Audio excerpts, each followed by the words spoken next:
Our live stream, wherever you're watching, anywhere in the world, whatever time zone you're in. I'm in Spain at the moment, 7:30 at night. Dark outside now. It's not getting dark quite as quickly as it does in the UK, which is a good thing, but 6:30 quarter to 7, it's pretty much dark. Beautiful evening though. Anyway, enough of all that stuff. Welcome again. Thanks for joining us. And remember, this is your show, really. I mean, this is your chance to ask a few questions, make a few comments perhaps, express yourself. Mainly Formula One, but we can go outside the realms of Formula One as well. And don't be afraid to ask whatever you want to ask, even if you think somebody might have asked it earlier in the show. Go ahead, because I don't expect anybody to be watching it for the full.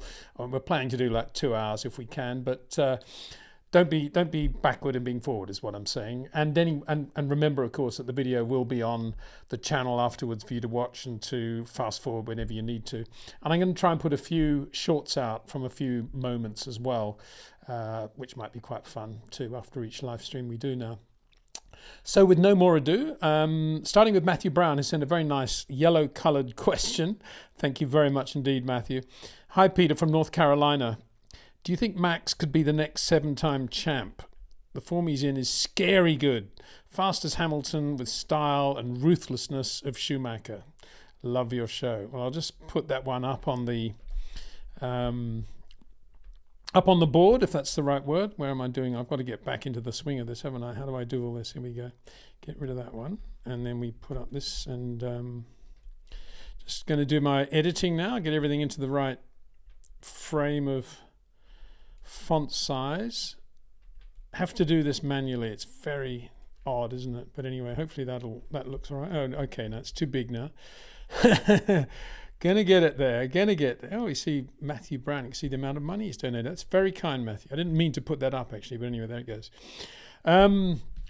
Yeah, I mean, for sure he could. Absolutely. I was talking about this with a friend today actually, about how good Max is now.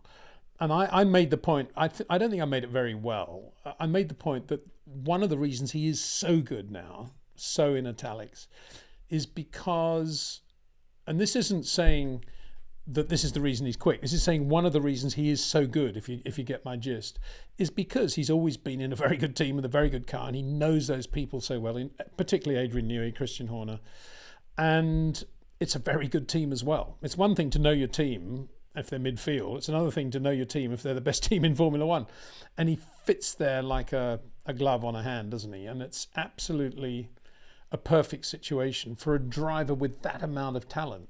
And what has happened as a result of that, the talent has taken an additional leap forward, I think, into a realm that perhaps we've never seen before in the history of Formula One. I'm loath to say that because I don't really like comparing eras, but I can't think of another driver who's been so in sync with the car he drives, which happens to be, for the most part, a race-winning car. I know there was a period when obviously the Mercedes engine had the advantage and he didn't have the power to compete. But even then, it was a good team. It was a very good team getting the best from a car with a down-on-power engine. And they were still getting good P4s, P5s. And it was a team that a young kid would want to have been with at that point. And now the car is brilliant. And it's just bringing more and more out of Max Verstappen without him overshooting his own platform, if you see what I mean. He's not becoming too big for who he is. He doesn't talk too much. He just continues being Max Verstappen, getting better and better, learning from experience, criticizing himself and getting better. And on the assumption, okay, now in answer to your question, on the assumption that next year, which is going to be year 3 of these new Formula One ground effect regulations designed to make it very easy for the cars to overtake. Yeah, right. On the assumption that a team as big as Mercedes with the facilities they've got, even though they've got the budget cap, they've got all the building blocks, Ferrari, year 3, in a regulation period in which the rule book writes half the car for you anyway, designs half the car for you, because there are so many templates on the car now. There's very little room for improvisation, for innovation. You would imagine that Mercedes and Ferrari, for sure, will get it pretty much right. And you'd imagine that at least one of the other teams, McLaren, Aston, whatever, will get it right as well. And therefore, it should be a lot closer in 24. But does that prevent Max winning another championship? I think not, because Red Bull know how to run the car. They've got all the experience of the car over a full gamut of the championship: slow circuits, fast circuits, circuits with bumpy surfaces that are incredibly smooth. When the Pirellis are too soft, when the Pirellis are too hard, they've got all that stuff in their bank now. They know how to handle those situations. If Ferrari and Mercedes do get to be somewhere near Red Bull with their car, which they should, then they've still got to go through that period as well in knowing how to run the car. And that's what Red Bull have got. They've got that huge advantage. So, I mean, you'd have to be pretty brave to put a lot of money on a driver other than Max to win the championship next year. Although it should be a lot closer. It should be a lot closer. He shouldn't win more than 45% of the races, really, if everybody else is doing their job. But he probably will. He probably will. And on top of all that, of course, don't forget he's got a very well-balanced team as well, with Perez in the other car, in theory, assuming he keeps the drive, which I'm sure he will. He's got a very well-balanced team. It's not like if Mercedes suddenly have a car that's on average 0.2 of a lap quicker than Red Bull, they're going to win the championship. Yeah, but Lewis has then got to beat George Russell, as I keep saying, which ain't going to be easy. And George has got to beat Lewis, which ain't going to be easy. Ferrari's slightly different from a driver point of view, but they've got further to go, I think, in terms of having a car that's consistently good over all the races. So that's 4 championships. And then he's got to win another 3. So that's 25, 26. I mean, it's going to be a similar story right up till the new regulations in 26. So he could go into that with what, 5 championships. And then he's got 2 more to win when Red Bull, like everybody else, goes to 50% electrification. And they'll probably do that pretty well, won't they? You know, they've got, okay, they're doing it with Ford, which may or may not be a good thing, probably quite a good thing. I mean, Ford were, I think, one of the first manufacturers, big manufacturers, really to embrace electric cars, weren't they? I mean, I remember seeing a press release, 4 or 5 years ago now, saying Ford have just built their last petrol engine car. They're all going to be trucks or SUVs, and they're going electric big time. So in theory, there should be quite a lot of electric stuff coming through from Ford. Not that, you know, Red Bull will be relying on that because they're doing this basically their own engine. So yeah, you know, I think he will. I mean, he's so young. He's got so much time ahead of him, and I can't see him ever leaving Red Bull. Adrian Newey, yeah, may well retire and not play the role that he has. But will that be a huge problem once we're in the 26 regulations going forward? Probably less aero orientated, more electrification focus, I would imagine. So yeah, I mean, and then to your final point, really just expanding what I was saying, you know, he's been able to look at every aspect of his career without really having to sort of delve too deeply and becoming too complicated. It's just organically grown, whether it's the way he uses his aggressive streak now, and he's got that very nicely under control and very good in traffic, very good at getting through first laps if he's not on the front row, avoiding incidents, very good at knowing when to push and when to shove, not pushing too hard, choosing the driver that he can be aggressive with or not, but still very aggressive. I mean, as we saw in that pit lane exit business in Abu Dhabi. And then I think he's, you know, he cannot have failed to have been very, very technically in tune with what he needs in order to be quick. And I've always said, you know, like Michael, that is, and others, but particularly Michael, I think, was one of the first to really take it to the next level of knowing exactly what he needed in a very complicated world of Formula One, and simplified it to the point where he just could say, this is what I want to do the lap. Thank you very much. Give me that and I can do it. And they have the confidence and belief in Max that if he says that, they'll do it.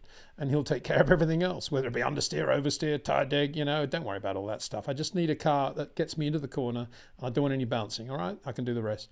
And it's a bit like that, really. And it's amazing. It's absolutely amazing how well he's done. So, yeah, I think he could. I mean, obviously, a lot of things do come into Formula One apart from just what I've been talking about. There are a lot of unanswered questions always. But has he got a good chance of winning 8 world championships? Yeah. Has Lewis got a chance of winning another world championship? That's another question. I hope he has. I really hope he has, because I still feel terrible about what happened in Abu Dhabi. But I'm not sure that he will get that opportunity. as long as Max is there at Red Bull, to be honest.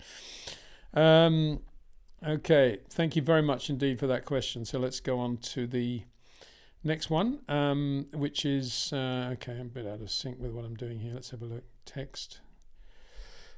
Right, P. Windsor needs to just get his act together here. Sorry, I just got to get rid of all this one. There you go. And now I'm going to go back up to the top, and now I'm going to put it in.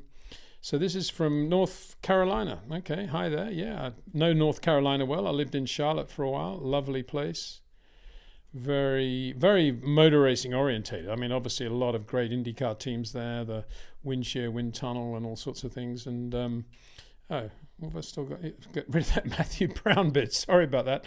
How's that still there? I thought I got rid of that. Here we go. We don't want that $9.99 up there. Looks a bit odd. Right, here we go. Now raise it up. Now, finally, we got there. Well done, Windsor. Hi, Peter from North Carolina. Do you think Max... This is Gwendolf the... What is it? Gwendolf the... Let's have a look. Gwendolf the Fool. I bet I had to read that one before I actually realised that that's what your name is. Hi, Peter from North Carolina. Do you think Max... this is ridiculous. The same question that I've copied again. What is going on here? What am I doing here? There's nothing on here. Okay. I'm going to be with everybody on the same wavelength fairly soon. At the moment, this whole text thing has gone ballistic. Now, I'm going to go back to square one and get this, because it's not... Okay, let me just start all this again. This is Gwendolf the Fool, and I'm going to copy that. Now, why is this an issue? There's always something, isn't there? There's always something when you're doing live streams. It's not quite right. Okay, this one looks to be right now. Sorry about all that. Just call it. I hadn't actually done a live stream for a while, had I? So here we go. Just getting my act together again. Here we are. Good. Finally made it. Gandalf the Fool. I think there's 3 questions from Gandalf, but he's always asking good questions. Hi, Peter. Hope you're doing great. Yep, thank you very much. There's a lot to ask, but is there any chance you can do race review for old races? Just pick a few of them every year. Love your race reviews. Thanks. Well, that's not a bad idea. So we take something like the, I don't know, 64 Belgian Grand Prix as if it happened yesterday, and I do and I sort of review the race as I do normally. Be quite fun, wouldn't it? Yeah, Friday, Saturday, and Sunday, or just a Sunday? I would think about that. It's not a bad idea. Thank you. Yeah, that's a very good idea. Actually, I'm not sure that I've got that much of a sort of standard way that I do things, but it would be a bit of fun, wouldn't it, to try and do that? I've often thought. I mean, it's not quite the same thing. I've often thought, wouldn't it be amazing if we introduced social media into the 60s or the 30s or the 50s, and and all the drivers were out there. Nuvolari was on Twitter. What would he say? So what am I doing here? I've done something now. What have I done now? I won't open the text thing now. They're unsaved changes. I better save them. Okay, here we go. All right. Okay, I think I'm getting there. Unbelievable, isn't it? How quickly you get out of the sink. They say it's like riding a bike, but it's not like riding a bike. Well, it is in my case, probably. Also, I'd love to see more videos or articles, if you like, on the art of driving and the history of Formula One on your channel or blog. Love your stories of the old generations of drivers and engineers. Thank you very much.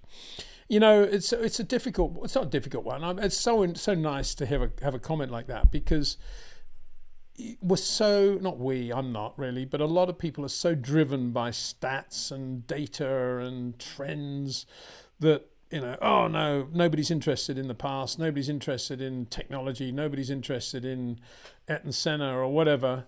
And believe me, some people have been saying that recently. Can you believe it? You tend to think, oh, I better not go there again. And yet then a lovely comment like this comes through. And I say to myself, well, it is worth it, because there are some people out there that do actually enjoy these things. And I love that, to see that. And of course, for me, it's not that I love the past or I don't like the present. I like Formula One in general, and that means I like the future of where it's going. I'm obviously very interested in what's going on at the moment, and indeed the next generation of drivers. And I love the history of the sport, because we wouldn't have what we had today unless they did what they did back then. And so there's nothing unusual about that. And I just find it extraordinary that some people who call themselves F1 fans would think, not interested in the past. I mean, what is that all about? I mean, I can't even get my head around that sort of attitude, to be honest. I mean, people say that some of the younger generation have very short attention spans, or they get bored very quickly or whatever. But why cater to that? We should definitely just do what is correct, as distinct from what we're told by the trendsetters that they want. Anyway, that's my rant for the evening. Not sure I did it very well. I'm just basically saying I do what I think is appropriate given my feel for the sport, and hopefully some of my knowledge of the sport, which probably isn't that good, but I think we need to respect the sport. I think that's what it's all about, respect. And yes, somebody very high up at the Las Vegas Grand Prix did say, but nobody's interested in Ayrton Senna today. And I'm trying to recover from that quote, because he could have said Jim Clark, he could have said Jackie Stewart, he could have said Sebastian Vettel, he could have said anybody who's not actually racing now. And I find that incredibly short-sighted. Final question from Gandalf, getting there. We see some drivers like Lewis who can maintain their form very well throughout their career. Other drivers like Kimi are great in their prime, but then faded away. What about Nico Rosberg? I mean, he didn't even allow himself to fade away. He just faded. Or Jody Scheckter, another one, won the championship, did 1 year and then was out of it. Yeah, I think it's one of the reasons Lewis has been so successful is because he's very intelligent, and he's intelligent enough to know how to pace his life and his career, and how to sustain his motivation and his drive. And he's done that very well. And he's taken a lot of criticism, particularly from the British tabloid press over the years, for the way he's lived his life away from Formula One. But a lot of that has been Lewis knowing that he needs that. Otherwise he's going to get, it's going to overtake him. And I respect that enormously about Lewis. And I think now it's an interesting Lewis that we're seeing, because I don't think it's the same Lewis, obviously, that we had around in 2007, 2008. I think Lewis now isn't going to put everything on the line if he doesn't feel completely comfortable in the car. But I think if he does feel completely comfortable in the car, then I think he's still quicker than George Russell. I think he's that good. But I think he's at a point now where he's not going to do that unless he's not going to be absolutely out there at George pace unless the car is right. And we saw that in Abu Dhabi. I mean, I don't know what... I'm a big Fred Vesti fan, as viewers of this channel probably know, purely because I watched him win a GP3 race. I think it was still GP3 then, in Austria in the wet on a Sunday morning, and he was just brilliant, I thought, with his early short corners and his braking precision under pressure as well. Really, really, I think Robert Schwartzman it was a very close race between him and Schwartzman. I think Schwartzman was in there. And I've always been a fan of his, but I just had this feeling that if they took Lewis out of that car for FP1 in Abu Dhabi, he was going to be in trouble, because that, more than any other car on the grid, that Mercedes is a very, very knife edgy car to drive. And if you don't have the full experience of the car over the weekend, it's going to be difficult to play catch up against a guy like George Russell. And that's what happened with Mercedes. I know that they're obliged to do that, but it brings me back to my other point. We should have 3 cars. We should have a spare car. And I don't think it's in the interest of the fans to have Lewis Hamilton out of his car for a session and Frederick Vesti in the car, when Frederick Vesti could be in the spare Mercedes, and Lewis and George doing their thing, preparing for the Grand Prix. That's what we should have had. That's what we should be having all the time. And I think it's a crying shame. Just to beat the drum again, I'm absolutely adamant that I think we should have spare cars again in Formula One, and young drivers should be in them on a Friday morning. Absolutely. So, yeah. But Lewis is, anyway. I didn't answer your question, did I? Really? And that's comparing Lewis's career with, say, Kimi.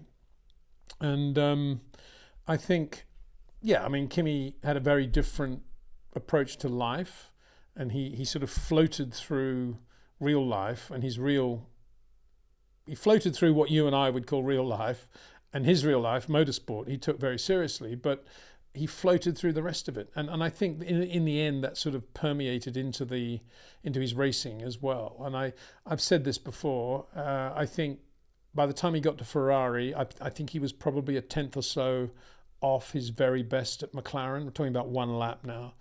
And he just got a little bit slower after that. And yes, still a very good racing driver when things were right. But then he kind of back into it. He kind of really lost focus, I think, and just relied on, yeah, I love racing. I want to get in the car. I don't want anybody to talk to me. I just want to enjoy driving this racing car. And when the car wasn't very good and the engineer tried to work it out, he used to get quite annoyed, didn't he? And I think that's not. I mean, there's no way Kimi, like Lewis, was in control of his career, thinking I want to be this good in 5 years' time, and then how am I going to do that? How am I going to plan for that? He just took every day as it came and had fun in between, and that's what did the damage in the end. I mean, Fernando's a good example of a guy that's still out there driving very, very well and very quickly over a long period of time, and he's had his ups and downs, you know, IndyCar and Le Mans, all that stuff, and now he's back in Formula One looking pretty hot, and that's a good example of a guy that is pretty much in control of his career as well. A bit like Lewis in very different ways away from racing. Fernando's had his own life, obviously, he lives it his own way, but similar control. And I think a lot of it is to do with that. And that comes with an intelligent management of your own ability and your understanding of your own ability and how to get the best from yourself. Lewis has done that very well. Case study, really, on how to do it. Other examples, I suppose, you know, you'd have to say Michael, I think, probably made a mistake coming back to Mercedes after retiring. I don't think that worked for him really. So that, you know, that is an interesting thing that he did there. That he kind of just missed racing so much that he had to come back. I can't imagine Lewis ever getting himself into that sort of situation, if you see what I mean. And I don't think Max will either. I think he's in very much control of his life and his career. Vettel, you know, talk about Vettel maybe coming back. I mean, that would be messy if that happened, I think. So yeah, it's an interesting insight, isn't it, into the psyche of the driver and the way they do manage their careers if they are quite successful, and it's an insight into Lewis's intelligence, I think, as much as anything. So thank you for that, Gandalf. Thank you for those 3 questions. Whoa, we've got through them all now, haven't we? Right, what's the next one? This is from Aaron Lee. Let's have a look at this.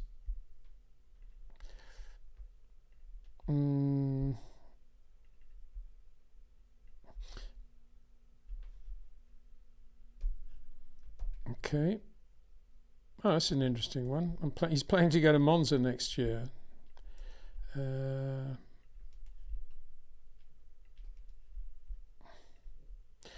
Lee. Hi, Peter. I'm planning to go to Monza. I guess it's a fairly simple track, but where are your favourite vantage points to see what different drivers are doing around there?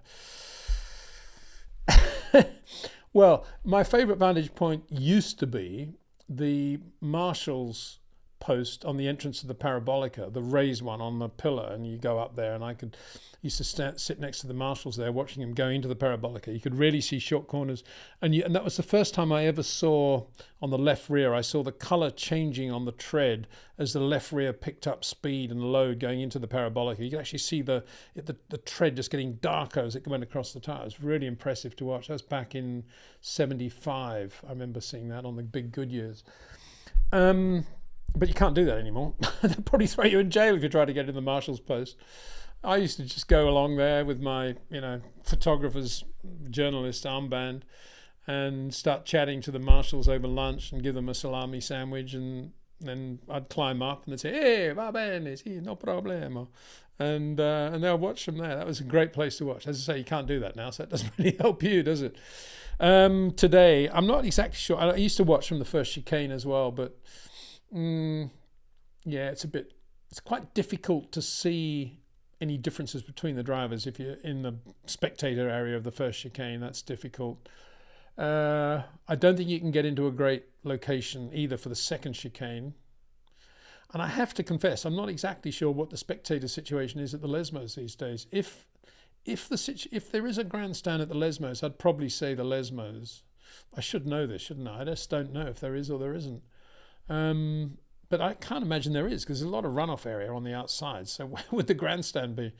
But if there is, I'd go to the Lesmos, preferably the second Lesmo. And then the Ascari chicane, yeah, I don't think you'd see much of difference between the drivers there. And the grandstand, I suppose the grandstand on the outside going into the Parabolica is probably still okay, but you wouldn't be able to see a lot of difference between the drivers, I don't think. So my advice would be, probably watch the start, get a seat opposite the start or something like that, or buy the first chicane, but actually enjoy being in Monza in another way, which is to go to some of the hotels and restaurants at night. And I would recommend the Fossati Hotel in Canonica, which actually is not far from the Lesmos, but you've got to go out of the circuit, and it's like a 25-minute drive on a very twisty road. You go down into a valley and then up over a little river. And this beautiful hotel, the Fossati. And there's a restaurant on one side and the hotel on the other. The restaurant is absolutely the best risotto formaggi in the world, for sure. And the hotel lobby is just nothing but driver autographs and car logos everywhere.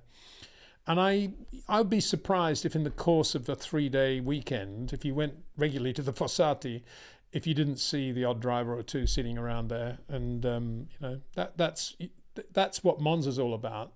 I mean, I remember not so long ago I was there, and Vettel was at the next table, and I think Bottas was there as well, and they're all there, and you don't want to go up to them in the middle of a meal and ask them for an autograph or anything, but it's better than fighting your way through the paddock.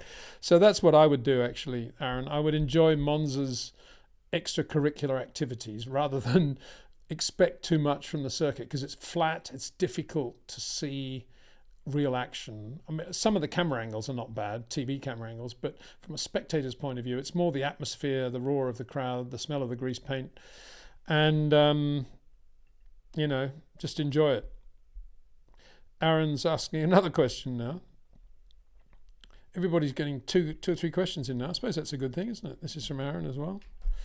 Let me go to the thing. Here we go.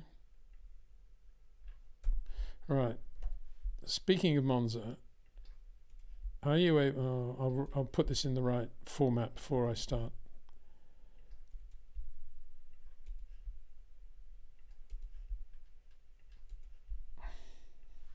Speaking of Monza, are you able to explain why the racing line along the pit straight of Abu Dhabi is diagonal, whereas the racing line after the Ascari chicane is parallel to the road? Despite both. When you say the racing line, you mean the line that the majority of the drivers have taken, or do you mean the correct, absolute, physically best racing line? Because out of turn one, out of the last corner of Abu Dhabi, any great driver would want to stay on the left for as long as is comfortable whilst he's accelerating up to the start finish line, and then move across to the right at the last possible comfortable moment to do that, rather than just do a diagonal, which is what most drivers do. Most drivers do a diagonal out of the Ascari chicane as well, but some of them, notably the good ones, Max, Lewis when he's on his own. I mean, when it's quite difficult, because me saying all this, because when they're in traffic or in the race, all you can do is follow the car in front. Obviously, you can't start doing your own thing. If the car in front has got on that situation, if he's diagonal, you've got to be diagonal. You've got to stay in the tow. I'm talking about when you're absolutely on your own, getting the best from the car, maximizing the car. And coming out of Ascari, it's exactly the same thing. You have to stay absolutely straight as long as possible under acceleration, almost at terminal velocity, probably, maybe just past it. At the last comfortable moment, move the car to the left, and then you go into the Parabolica. And it should be exactly the same coming out of the last corner in Abu Dhabi. It's not, because a lot of the drivers don't bother with that. They're a bit sloppy. And in the race, the sloppy ones dominate because there are more of them, and you get stuck behind them and you have to do what they're doing. And it's incredibly annoying probably for drivers that really know what they're doing. So there is no difference technically or physically in what you should be doing out of those last corners, out of those corners. It's an interesting point that you make. Very good. Thank you. Yeah, and you finished that by saying straights being bookended by a fast left and right, or it's not really whether it's fast or not. It's just whether it's, you know, in the opposite direction from what they've come out on. If it's a right-hander followed by a left or a left followed by a right. Another question, coloured one, very nice. Going postal. I've got to put this up, I think. This is an unbelievable comment. This is the best comment I think I've ever had from anybody ever since I've been going on these live streams. Absolutely brilliant. And you'll see why when I get this text thing done. Get rid of all that. Max Verstappen, finest driver apart from Jim Clark. Psh. Couldn't agree more. Yes, brilliant, love it. You know, Jimmy, I don't know, what can you say? Max will win, he could win 8, he could win 9, but will he ever win the Indy 500 and the World Championship in the same year? Nah, I doubt it. And I'm so glad Jimmy did that, because I don't think anyone will ever do it. That's a brilliant thing, isn't it, that Jimmy did. And you see, if you compare what I was saying earlier, Max's time with Red Bull, first with Toro Rosso and then with Red Bull, basically he's always, ever since he went into the Toro Rosso, this is not a negative thing, this is a positive thing. I'm not saying that, oh, you know, he's lucky to have it. All I'm saying is ever since he'd signed that contract, he basically knew for the rest of his life, assuming he didn't change too much, what he was going to be doing on a Monday morning for his job. He had no worries there. He also knew that he was with very good teams and very good people behind him. Now, you could say Jim Clark also had that in a way, because Colin Chapman put all his faith in him. Certainly in 1960-61, he fired Innes Island to give Jimmy the number 1 slot at the end of the 61 season, even though Innes Island won the last Grand Prix of 61, the US Grand Prix. I mean, amazing that Jimmy had that opportunity.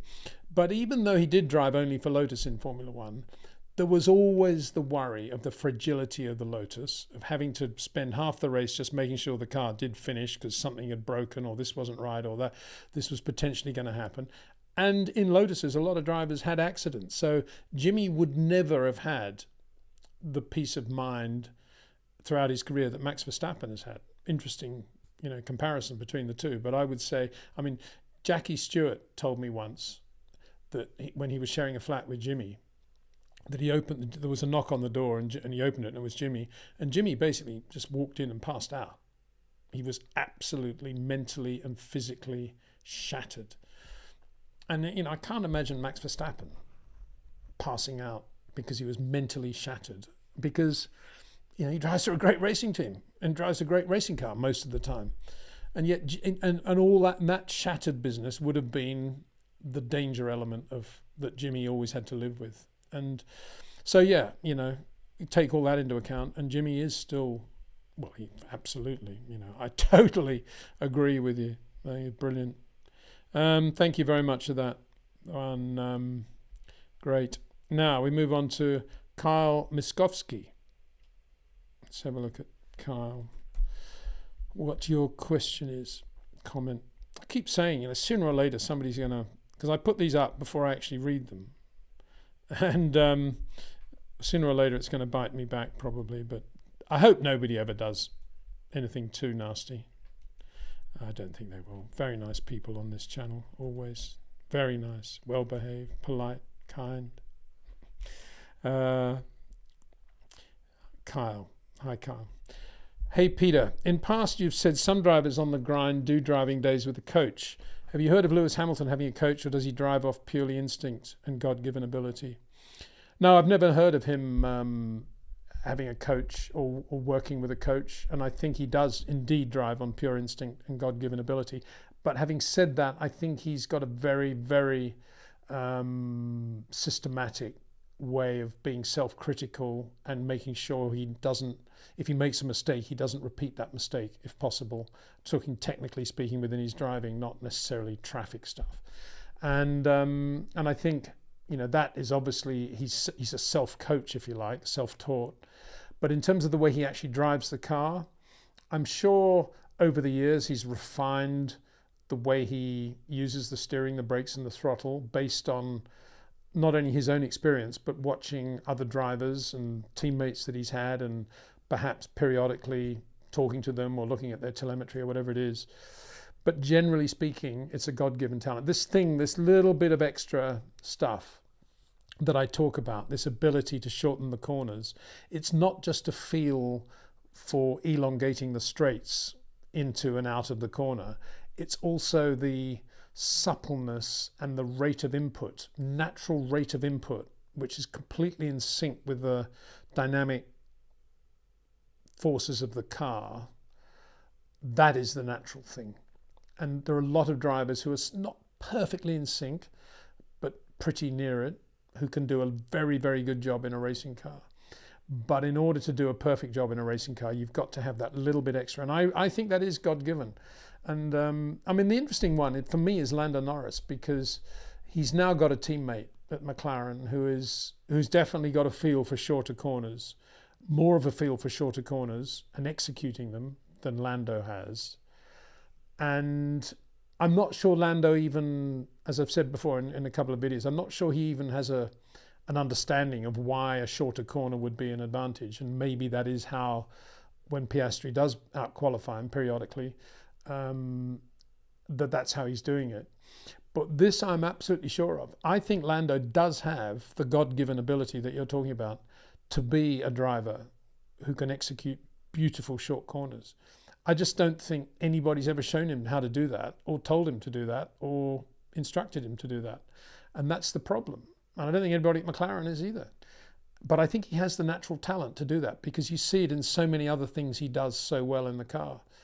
So that's, to me, is a really interesting, whether or not over the winter we'll see Lando, not necessarily working with a coach, but maybe starting to think, what is it about Piastri's driving that's different from Ricciardo's that makes him more difficult for me to beat? And that'll be the fascinating one. Lewis, yeah, God-given ability. Charles Leclerc, God-given ability, no coach. And obviously Max, the same thing. So yeah, it's a very interesting point. But I do think a driver of Norris's ability, and probably Russell's, could go to that level, the short corner level, if they were shown how to do it. But I don't think Formula One engineers, or the telemetry they're getting from the other drivers, and indeed their own driver themselves, is telling them anything like enough information for that. As we see from all the graphics that come up on the screen when we're watching the Formula One live stream, I mean, most of it's meaningless in my view. Right, next one.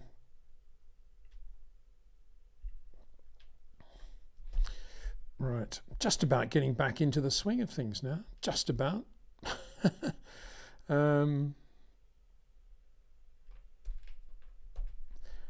Abeth 00. Hello, Abeth 00. These names you all come up with. If I was coming up with a name, I wonder what I would come up with. It would be something to do with Lotus, I think. 33B or something like that. Hi Peter, Formula One can promote and preserve historic tracks, much like cricket at Lord's or a Wimbledon final. It's as much about the venue as it is about the sport. Your thoughts on what Formula One could do? Well, does it promote and preserve historic tracks? I think it goes there because that's where the money is. Does it really care that much about them being historic tracks? I think if most Formula One people would like not to go to Monaco now, wouldn't they? They only go because it's part of the championship and they have to do it.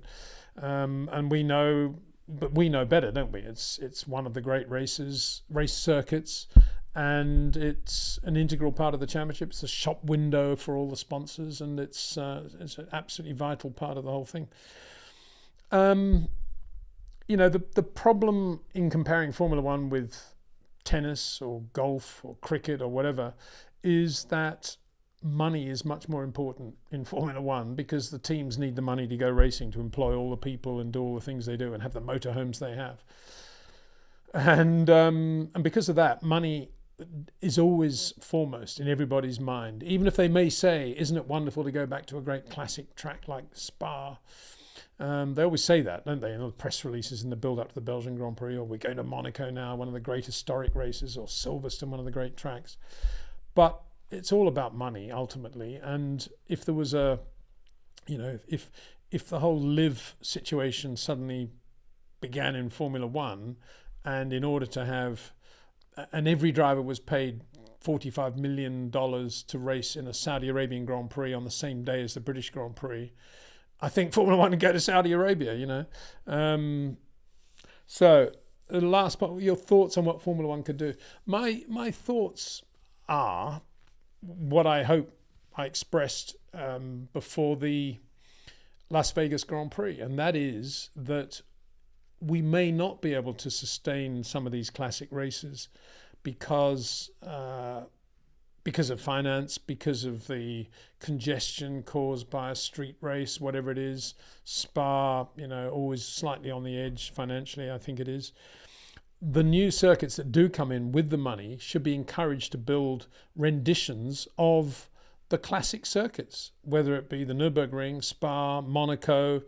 Let's build them. Let's build the Monaco Grand Prix circuit in the middle of the desert, if that's what they want, if they want a Grand Prix. That's the way I would do it. I would definitely, I think that's what you're trying to get at here. If I was in the decision-making level of Formula One, I would definitely be pushing the new wave countries with lots of money, obviously, otherwise they wouldn't be wanting to stage a Grand Prix, to be building renditions of the old tracks.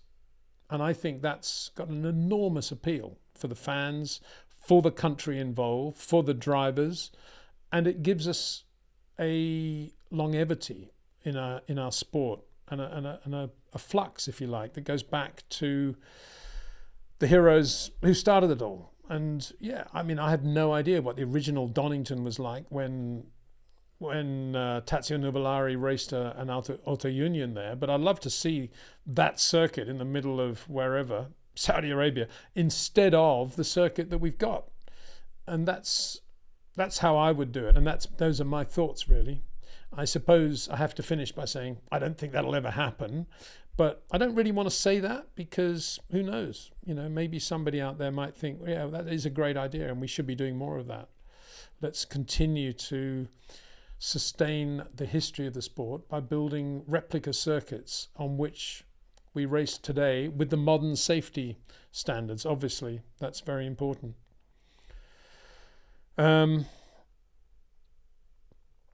Right, another question. This is from Vislow, Vislow.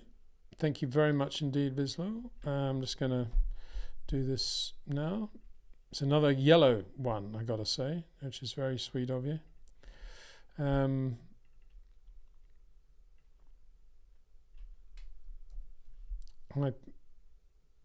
done this again. Sorry, that's not right. Why has that worked? Not worked. Let's go back here. YouTube.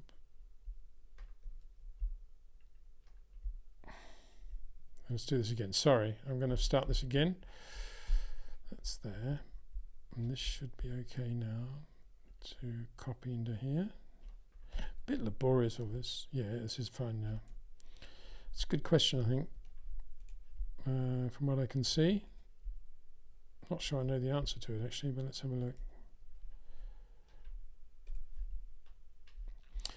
Vislow, thank you very much, Vislow. Hi, Peter. Do you think having a works engine is as essential to compete as before? And if so, is McLaren's seat at the table at Mercedes, as Zach Brown has called it, will it be enough? I don't think it is as important as before, no, because they're templated engines. They're all homologated. The customer engine, we know, is as good as the factory engine. Let's look at 2023 for that. So I think, yeah, I think Zach's done exactly the right thing there. He's just said, right, we'll just continue with the power unit. We know it's going to be on a par with the factory Mercedes. May not be as good as a Honda or a Ferrari, but it's going to be as good as a factory Mercedes, no problem. And let's focus on the car. Aero, let's get it right. let's win some Grand Prix. And I think he's done that very well, and I totally go for that. So, I mean, it's a big challenge for Mercedes, isn't it? Also, maybe that's why Toto's done it, to try and put the wind up everybody, because they carry on as they are. McLaren are going to blow them away again. So, I mean, he will say, they weren't blown away because of the Constructors' Championship, but I would say McLaren had a better car, definitely second half of the year, than Mercedes, even though they're a customer engine. But I don't think there's much drama about being a customer now, because, as I say, because of the way the rules are, the regulations have varied. When it was the time when the factory could do, the factory would have the pneumatic valves and the customers wouldn't, or whatever it is, those were big differences, but not now. Everything's the same, and so why not do it? I think he's done a very logical thing there, to be honest. So, yeah. Speaking of Zach, I know there was some drama with the contracts and Ganassi and all that, but I was assuming that Zach Brown could move mountains, and more than mountains. He ruled the world, in fact, and when it came to contracts and breaking them, or whatever. And I assume we were going to see Alex Palou in a McLaren Formula One car, but obviously that's not going to happen. And I think it's a great shame, because I think Palou, of all the young drivers, I think Vesti's got this amazing short corner, but I think Palou is really good as well. And I'd love to have seen him in that in the McLaren at some point again. I thought he was brilliant in Mexico. Was it Mexico last year, I think? And it's a shame that he's not around in Formula One at the moment. Hopefully he will be in the future. So there we go. Another one here. Wow. This is from Robags. Hi, Peter. I've got to get this right now. Stop faffing around and annoying everybody, Windsor, with your inadequacies here. I got that. Would you believe all this time Dexter's just been sitting quietly next to me here, nodding his head occasionally when I say something that he agrees with? Aren't you, Dex? Very good dog. Been playing cricket with him most of the afternoon. Here we go. Robags. Thank you very much, Robags. Hi, Peter. If you could design a super circuit taking a mix of the best features from classic circuits, what would you include in the recipe? Would there be a place for a bank corner? Well, I think we got to do the Nürburgring first of all. So the 15-mile Nürburgring, as it is, but obviously with all the modern safety things, wider track and everything else. But it needs to be the same layout, the same jumps and everything. And then, I'm not a great fan, actually, of circuits that combine one corner from one circuit and one from another. I like complete circuits. For example, I always like Magny-Cours, and I know one of the corners at Magny-Cours was modelled on Ricard, I think, the long right-hander. So, that's a weird thing, isn't it? But I mean, Magny-Cours is a good circuit with a lot of integrity. It's to do with character as well as great corners. And so, what can I say? If I think, Brands Hatch, I don't think you could really take Paddock Bend out of Brands Hatch and put it on another circuit. It only works because it's on the Brands Hatch layout, and you need the rhythm of Druids, you need the rhythm of the pit straight and coming out of clearways, and that funny straight as it sort of goes downhill a bit and it's always curving slightly. You need all that, so you can't really just take corners out. And I think that's one of the problems. That's one of the reasons I've never really been a fan of Austin, because I know Austin is composed of, this corner's supposed to be there, and that right-hander's supposed to be Turkey, and this and that, and I just don't think that works. I think a circuit has to have its own character and have its own undulations and feel based on the topography and the country. Having said all that, I'm a great fan of building replica circuits. If you want to do a complete circuit, I think it's the way to go. Would there be a bank corner? It's an interesting question. What do I think about bank corners? I tell you what I think we should have. I think we should have. I think we should race at Indy. Is what we should do. To be honest, I think if you think about the history of the sport, the Indianapolis 500 oval race was part of the World Championship in the 1950s, the early 1950s, to the point where Alberto Ascari went there with a Ferrari, sadly with wire wheels, which didn't really stand up to the stress of the banking, and retired when one of the spokes broke. Easy to say that now, isn't it? And then, of course, we went back to Indy and the other way, and we did have that bank corner, the last corner, and we had quite a good infield circuit. So I think Indy should be on the calendar again because of its history. And would I have a bank corner? God, I don't know what to say about that, really. I don't think I would. No, I don't think Formula One and bank corners necessarily, unless you're building a car for bank corners. I don't think it's a happy marriage. I don't know why they did all that business at the Hunza Rug or behind the pits at Zandvoort. I couldn't. All that last corner. Why? Why not make it flat? I mean, a more interesting corner, wouldn't it? If it had been flat and not banked. What's the point of that? I don't really get it. And I suppose I'm slightly biased because the one and only time I actually ran a test was in 1986 when we took the Williams Hondas to Japan for demo runs at Suzuka and the Toshigi test track, Honda's test track. And we ran Nelson Piquet, or I ran Nelson Piquet at Toshigi on Goodyears, obviously the racing Goodyears we had. Big banking there, and they lasted about 2 laps. I mean, the tyres were just completely destroyed. A bit like the Michelins at Indy in 05, I guess. To me, that was, I've always had that feeling that vertical G, it doesn't really do a lot for me because I think all it does is just make the corner flat and easy. What is the point? I think I'd rather see the corner behind the pits at Zandvoort with no banking, and I'd rather see the corner onto the straight at Zandvoort with no banking, and I'd rather see that left-hander at wherever it was in Abu Dhabi with no banking as well. No, I'm not a banking. I like banking with ovals and NASCAR, but not for Formula One. Yeah, I've thought it through. But thank you very much at Robags for your question. It's a good one. Very good. I think it's another one here now as well.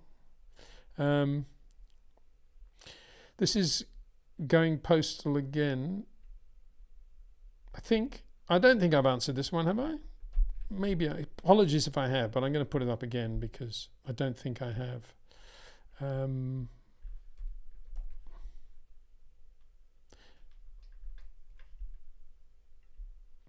I have to ask, is Max Verstappen the finest Formula One racer of the modern era? Yes, is the answer. But partly because of what I've said earlier. You know, if Max had started his career in Formula One with who was at the back of the grid? I don't know. With Williams, and had then stayed at Williams throughout his career, would he? I'm not saying he wouldn't still be brilliant, but would he be the same Max Verstappen in terms of his maturity and in the way he thinks and the way he operates and what he wants from a car that he is now? Of course he wouldn't.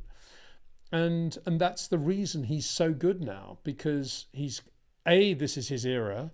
It's not actually Lewis's era, is it? I mean, he hasn't really been able to enjoy this era at all. It's not really Charles' era. It's Max's era. So absolutely, he is the finest Formula One racer of this era. That's how you want to put it. Of the modern era. Depends what you mean by modern, of course. If you mean anything after rear engines, then I'd have to bring Jim Clark into it. But I don't think you do mean that. I think you probably mean, I don't know what you mean. Probably since the advent of social media, since Twitter. It's very difficult to fault Max now, isn't it? It's very difficult to fault Max. I said at the start of, maybe this time last year, that I felt that Perez's feel for traction and the back end of the car, applying power, is what was one thing that Max needed to improve. And that's something obviously that Perez showed out of slow corners at Baku, Monaco, other circuits. And I think Max has pretty much done that now. I think Max is pretty much with Perez. I think that's why Perez is struggling more back end of 2023 than he was in the previous year, because Max has now covered that little base as well. So he's even better than he was in that area. Probably as good as Perez now. So, wow. It's only when we really talk about these things and we go into them in depth like this, that one can really see how good he is, to be honest. I mean, it's amazing how good he is. I want to, at this point, I did prepare something. I always have a sort of slight indulgent area of my own. So let me have a go at this one. I always like to I'm going to try to bring out into the limelight periodically drivers that when I was younger and reading about motor racing rather than watching it, drivers that really struck me and had of enormous talent who perhaps never went on because they had accidents to prove that talent, and drivers we therefore forget about. So there's a driver I want to just talk about for a couple of minutes. Bear with me. This is an amazing story. Hans Lehner, Finnish driver. Father was very good rally driver. It's probably him in the background laughing, actually. And I think that he's just finished a rally there. And then he came into big sports car racing. And I have absolutely no doubt he would have gone into Formula One and been very, very successful. But in 1970, he was a new kid on the block in the World Championship of Sports Cars. And going back to 1970, you think about Porsche versus Ferrari, and that was one of the classic years. It was Gulf Porsche 917s and also Gulf Porsche 9083s, those beautiful cars with the drivers sat very, very forward in the chassis. They were built specially for the Nürburgring and the Targa Florio. And 1970 Targa Florio was a classic fight between Porsche and Ferrari. Ferrari, Ignacio Giunti and Nino Vaccarella in a 512S. Porsche, Brian Redman, Brian Redman, Joe Siffert, Pedro Rodriguez, Leo Kanoonen, and a third car for Bjorn Valdegaard, Richard Atwood. And Hans Lehner was in this rather tatty 908-2, which was, I say rather tatty, I shouldn't be too critical of it. He's there in the BOHC 500, finishing fourth. Teammate was Gijs van Lennep, the Dutch driver, who did come into Formula One. I knew him quite well, Gijs, good driver, and he did win Le Mans in the end. But they drove this 908-2. It was for a Finnish team, AEW Racing. And they get to the Targa Florio, and Hans and Gijs bring that car home in fourth place, would you believe? Splitting the Gulf Porsches. The Ferrari finished third. Brilliant drive by Leo Kanoonen right at the end to pass the Ferrari and finish second and set the new track record at the Targa Florio, which was never beaten. Leo Kanoonen, very underrated Finn. But here's another Finn, Hans Lehner, who finished fourth. Now this is the point of the story now. He finished fourth, right? But in the middle of the race, this is an extract from a book by Anthony Pritchard on the 70 World Championship. Hans Lehner, at the wheel of the AAW car, lost a wheel on the main straight. The Finn found, however, that by carrying on at a steady 7,800 revs, 145 miles an hour, the air pressure kept that side of the car clear of the road. He cornered gently on the brake disc, and when the car reached the pits, a new wheel was fitted, and the Porsche was back in the race within 4 minutes, 30 seconds. He then went on to finish fourth. How about that? You don't hear that sort of thing happening every day, do you? Hans Lehner, what a star. And I didn't actually know that at the time. I just knew that he was this really quick Finnish driver and was doing these amazing things in this old 908-2. And now I read that the other day, and just staggering. Sadly, the punchline is that 2 weeks later was the Nürburgring 1,000 kilometers, and in practice he was just scrubbing in tyres in the 908-2 and got airborne, landed slightly off skew, and the thing rolled and came to rest, and he was okay. And marshals ran to him, and then the car just exploded into flames and he lost his life. So that's why I wanted to mention him, because so many talented drivers, I mean, can you imagine doing that? Driving with three wheels on a 908-2, 145 miles an hour, thinking to yourself, oh yeah, the air will keep the car up. Just brilliant. Anyway, there we go. Hans Lehner. Yeah, Wow. Don't make them like that anymore, I suppose, we got to say. Right, back to the questions. Abeth. Okay, there's another question from Abeth 100. This is a very difficult question to answer. I knew somebody would ask this at some point. I'll do my best. Right. Also, who among the past drivers were the best short corner drivers? Well, I never saw Vazzi or Nuvolari, obviously, but I'd be willing to bet they were pretty much in that thing. I suspect Caracciola was. I know Sterling Moss was, because I spoke to Sterling about this quite a lot. And we know Jim Clark was, because he writes about it in his autobiography. And we know Jackie Stewart was, because he talks about it a lot as well. Michael, for sure. Mario, definitely. Mario, very underrated. I mean, yeah, Ronnie was quicker, but Ronnie was definitely longer corners and definitely driving on the rear of the car, sort of Carlos Sainz on steroids, if you like.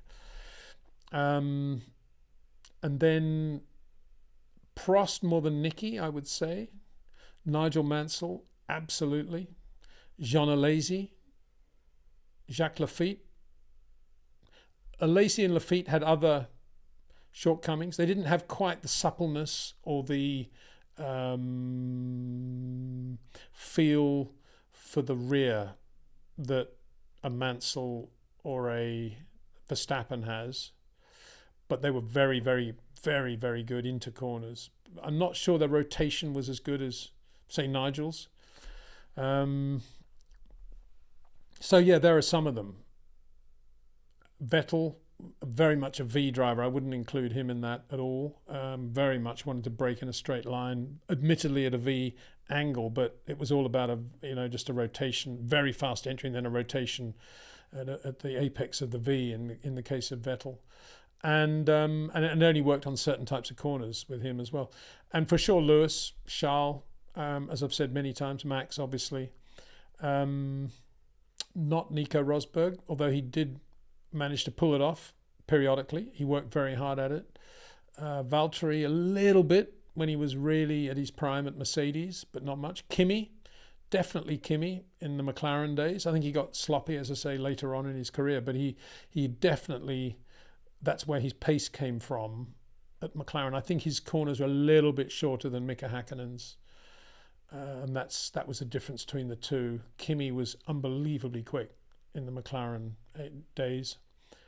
I'm not sure that James Hunt, I would say not. Emerson, a little bit, but he is pretty neutral, I think. I would say Emerson was very similar to Nicky in the way he drove. Very similar. That's where we go, 78, early 80. Carlos Reutemann, absolutely short corner driver.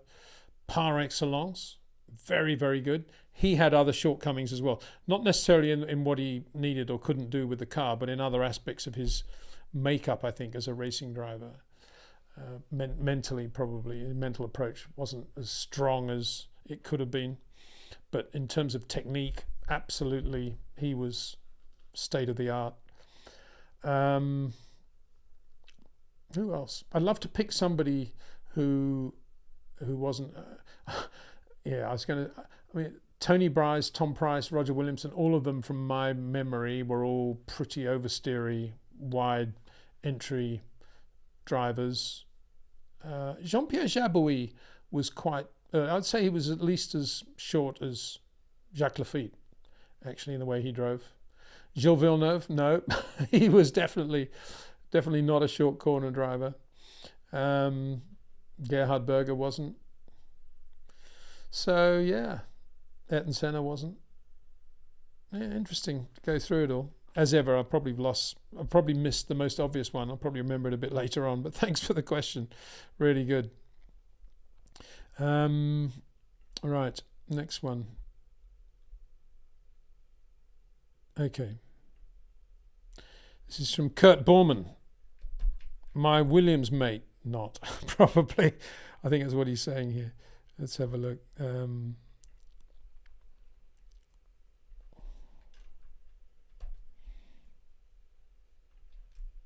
Okay, he's clarifying that he's not the Kurt Borman we used to know and love at Williams, who was very sharp suspension covered. I'm sure you are too, Kurt, so no problem.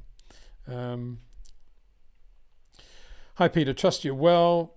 Just clarifying that I'm not the Kurt Borman you knew, LOL. Anyway, my question to you is, given that Leclerc stuck so close to Max on that first stint, do you, and I haven't actually copied the rest of it. Oh, come on, Windsor. What's going on? Shall I read it?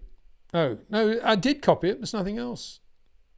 Do you think perhaps that if he was braver on the first lap, he could have taken the lead? And if he took the lead, would he have been able to hold off Max during the first stint? The Ferrari looked good on the mediums. No, I don't. I think Max would have just sat there. He might have just let him lead the race until they got fairly near the pit stop area, but I don't think it would have changed anything. And I think that just adds to the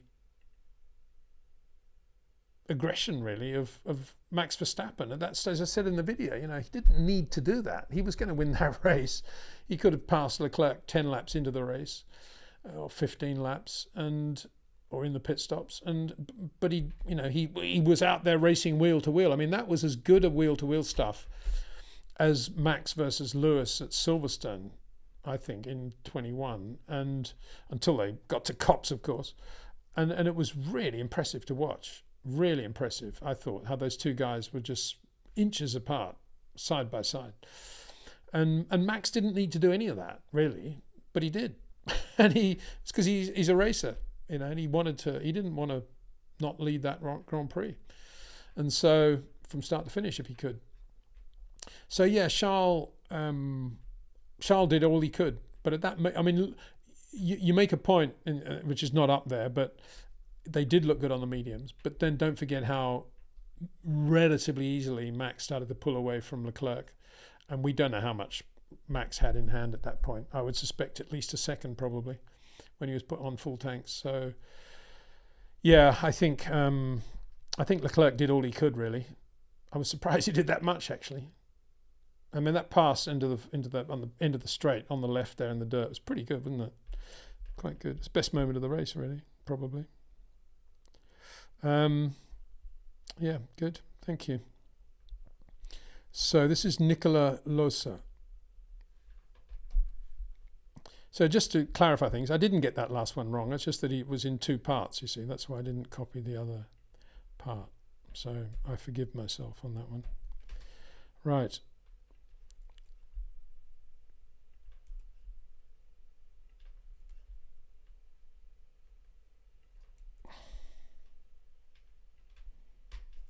Okay. Nicola Losa, hi Peter, thank you for your insightful content. Thank you very much. As a Ferrari fan, I'd like to know your technical opinion on Gilles Villeneuve. In Italy, some say he was a hero, others say he was just crazy.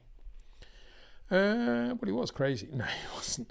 He was an absolute hero. Absolute hero. I think anybody that doesn't say that has absolutely no feel and probably no understanding of Formula One racing, to be honest. So expunge them from your contacts list. Gilles was, apart from being a completely natural, nice person who just loved motor racing in all its forms, whether it's a ski-doo bobsled or a cigarette speedboat or a Formula One car, he had absolutely exquisite car control. And yes, he wasn't a technician in terms of his driving in the way that, say, Carlos Reutemann was. And I remember Gilles was blown away by how quick Carlos was when he did get into the Ferrari. And Carlos's ability to shorten corners was something that Gilles never really understood or wanted to understand, because Gilles' way of driving at a time when you could get away with it was always to lean on the rear and to have the power on the back and be drifting the car as much as you possibly could at any given moment. And that's that's the way Gilles was. But okay, let's accept that. You know, if you put Gilles up there with Ronnie Peterson, Jochen Rindt, I would put him right up there with both of them, if not ahead, because I think he had this incredible spirit as well, this never give up spirit. Not that Jochen had a few bad days, didn't he? I mean, he got blown away by John Surtees at the French Grand Prix qualifying. Surtees had never sat in the Cooper Maserati before, and he blew Jochen Rindt away. I mean, I can't imagine that happening with Gilles. And Gilles was, I mean, the only guy that really technically ever blew Gilles away was Carlos. And then once Gilles was on top of the Michelins, it was pretty close. So, Gilles was an absolute star. And I think if he was around today, all the fans would be completely in love with him, because he was such a nice person. He had no side to him at all. He was humble. He never looked down on anybody. He treated everybody as an equal, whether they be a journalist, the guy sweeping the floor in the garage, the cook in the motorhome, the mechanics, whoever. They were all equals to Gilles. And he had this flamboyance in the car. You know, something always happened to Gilles, and he always managed to have some incredible moment. Yes, of course, he had this terrible accident at the end of his career. But a lot of that was exactly what he said would happen if Bernie Ecclestone didn't change the qualifying tyre regulations. And that's why Bernie, was not a Villeneuve fan, really. And Gilles obviously felt betrayed by Ferrari, which is why I think you'll find a lot of Ferrari people probably are quite negative about him, because Gilles felt absolutely betrayed by Didier Pironi and Marco Piccinini, the team manager, after Imola '82, and vowed never to drive for Ferrari again after the end of that year, and was going to go to McLaren.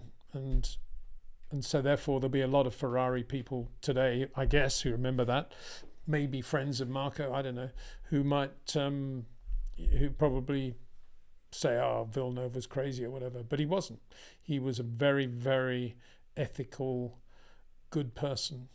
I'd trust him with anything, and he was a very close friend, dear friend. And just, as I say, anybody that thinks he wasn't one of the great Grand Prix drivers doesn't know their sport, doesn't know Formula One. Hope that answers the question.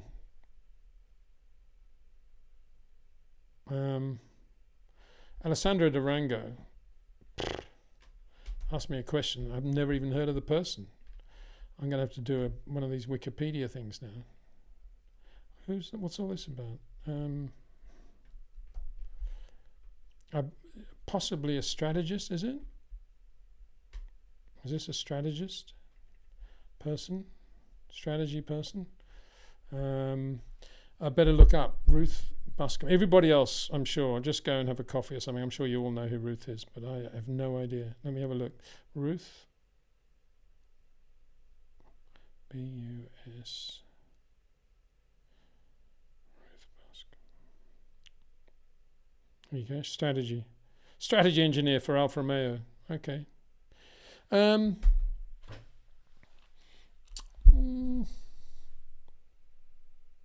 What do I think about that? I'm not sure what I think about strategy engineers, to be honest. They got Jock Clear there. Why do they need a strategy engineer? I suppose they do for occasional plots on probability of safety cars and what they'll do if the safety car is quite a complicated thing, if they're inside the window, outside the window, all that stuff. But they're such a mess at Ferrari, aren't they, with the engineers? They never seem... They either give the strategy department too much authority, or they bring it in as a sort of committee to discuss during the race over tea and cakes. Question, Charles, option A, option B, option C, what do you think is the best option? And Charles saying, just do the bloody thing. I was driving the racing car, make the decision. It's ridiculous. And I don't know. I mean, obviously, if she's coming from Alpha, then presumably Fred Vasseur and New are there. And he's obviously got a lot of respect for her. And that's probably what, if she's going to go, then it'll be that. And I would trust Fred's judgment on that, to be honest, because he's pretty good and in that side. And so it'd probably be a good thing. Probably, everyone will do what she says. I don't know. I mean, they'd make terrible calls at Ferrari sometimes, don't they? Not the only team that comes up with bad calls, but a lot of them are very dodgy. I mean, what were they doing where was that one in Mexico when they should have had him on mediums and he's on hards or something, or should have had him on softs when he's on mediums, whatever it was, at the end of the race, and they didn't think the tyres were going to last, but they quite clearly did last on the Mercedes, so they should have done it and they could have had better results, and so it goes on. It's I don't know, too many people get involved in the decision making, I think, and you just nothing to beat having a very good engineer out there with a good brain who knows his racing, gets on with it, a sort of Jonathan Wheatley type person, who is logical. And there are plenty of those in the pit lane. I don't know why we need to have specialist strategy engineers. Is my response to that. I don't mind people in the background doing a lot of calculations on potentially what might be a scenario, but ultimately the call should be made by a very good performance race engineer who knows his driver and his driver's good points and weak points compared with the other drivers, and doesn't mix it all into some big computer analysis and come out with a number, because racing is about people, and it's about knowing how some drivers react to some situations and what some drivers can do when something goes wrong and they're having to drive 5 additional laps with tyre deg. Some drivers are going to do a better job than others. I'm not sure that strategy engineers ever take that sort of detail into account. I think that's what I feel. And I may be wrong there, but to me, there's too much cut and dried, too much this is right, this is wrong, this is going to work, this isn't going to work, without taking into account all of these very subtle variables. And I think what you see at Red Bull is a total understanding of what every human being there can do, and they blend that into the obvious parameters of the race. Whereas Ferrari, are trying to bring in just sort of black and white decisions that are correct, and not taking into account all of these softer variables, the squidgy variables that are always there in a race team. So that's why I'm slightly, caustic about this, I guess. I just come from that era, and I don't believe it's that complicated, actually. I think a lot of the stuff, the data stuff, is all easy to generate and not difficult to come up with all the potential scenarios of what to do with a safety car. You've got plan A, plan B. That's not difficult. The difficult thing is making the call absolutely at the correct moment based on what somebody else on the track has just done, knowing the quality of your driver and how he drives. That's the key. And that's, I think, where Charles Leclerc is very frustrated, because he's sort of bracketed in with Carlos Sainz in terms of what is expected of him and what is expected of Carlos. They're very different drivers. I think that's potentially one of the issues there. Speaking of Carlos Sainz, I've watched I'm sure a lot of people, I don't know if they did or not, but I remember watching Carlos in the build-up to the Ryder Cup. And I remember he was interviewed at one point, as he would have been. And I know he meant well, but I knew it was a kiss of death, because they said something like, well, how does it feel to be holding a golf club rather than driving a racing car, or something like that? Some really interesting question. And Carlos replied, well, the big difference is that when I'm playing golf, I have no idea what I'm doing, basically, and I'm not in control. But when I'm in a Formula One car, I'm in control. I know exactly what's going on. I thought, well, that's going to come back and bite you, Carlos. Bam! Into the guardrail in Abu Dhabi. No, it shouldn't. I mean, it was a big shunt, that, though, wasn't it? What was going on there? He immediately blamed the dirty air of that, I don't know, what, it was a Sauber or something going very slowly. I don't think it was. I think there was a little bit of Carlos leaning on the car in a way he does and has done, and probably will do for the rest of his career, in a way that, if there's absolutely no margin, given how late he turns into medium high-speed corners and to some extent slow corners, he just leans on the car and it's really quick. But if there's something not quite right, whether it's something on the surface, whether it maybe is dirty air, maybe it's something else, maybe it's a bump, nowhere to go. He's got no, sweet spot around which he can operate. And I think that's why you see Carlos very much on the edge. And I felt halfway through the year that he'd really found that sweet spot of not going over too near the edges, if you like, while still being pretty quick. And he drove beautifully, you know, obviously drove well in Singapore, and he had some other very good races as well. But towards the end, I think a lot of it was confidence after that ridiculous Vegas thing, where not enough penalty was placed on the circuit, or indeed debt paid to Ferrari. And a terrible thing, you know, for something like that to happen, the track manhole cover to come up and destroy a Ferrari Formula One car. It's appalling. And then to have Toto Wolff afterwards saying, oh, it's only a Friday manhole cover, get a life, you know, this is Vegas, isn't it wonderful? I thought that was appalling as well. Using the F word while he said it. I know he was sanctioned for that, appropriately so, but I mean, what is the sanction when they just say it's a warning? It should have been more than that. It should have been a fine, a serious fine. But then they did the same sanction on Freddie Vasseur, who used the same word, same expletive, and I think actually Freddie Vasseur, excuse me, was probably absolutely entitled to use it, because he just lost a Formula One car due to this manhole cover thing. And the interviewer had said something like, so Freddie, what do you think about all the pre-race promotion here at Vegas, or something trite like that, which is, you know, at a time that's about the worst possible question you could have asked Freddie Vasseur after he's just lost a racing car. And no surprise that he was effing and blinding, but he got the same sanction as Toto Wolff, which I think was wrong, because you know, Toto was out of order in diminishing how bad that was for Ferrari and for Formula One. Everybody should have come to Ferrari's support when that happened, because it could have been any of them that had happened to. So there. Robert Van Zant. Hi, Peter. Lewis recently said that if he wins another race, it'll be the highlight of his career. Is this a man who knows he won't win another title, or is he just playing the victim as usual? Well, he's not playing the victim. I think I totally get what he's saying. Of course it will. After all this time, totally winless for what? I don't know, 2 years now. Of course, if he wins again, it's going to feel like winning the World Championship, isn't it?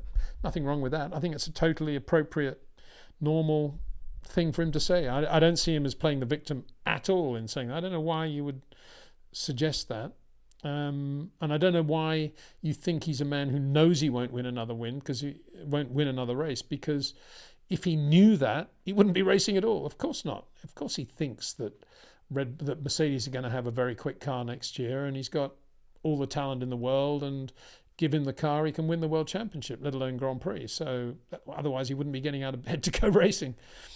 And anybody who thinks otherwise doesn't know A, the psyche of racing drivers, or B, Lewis Hamilton. But I don't see him being a victim there at all. Why is that being a victim? Elliot Davidson. It's a bit of a ring to it. Elliot Forbes Robinson. Anthony Davidson. I'm working while I'm speaking, musing, if you like.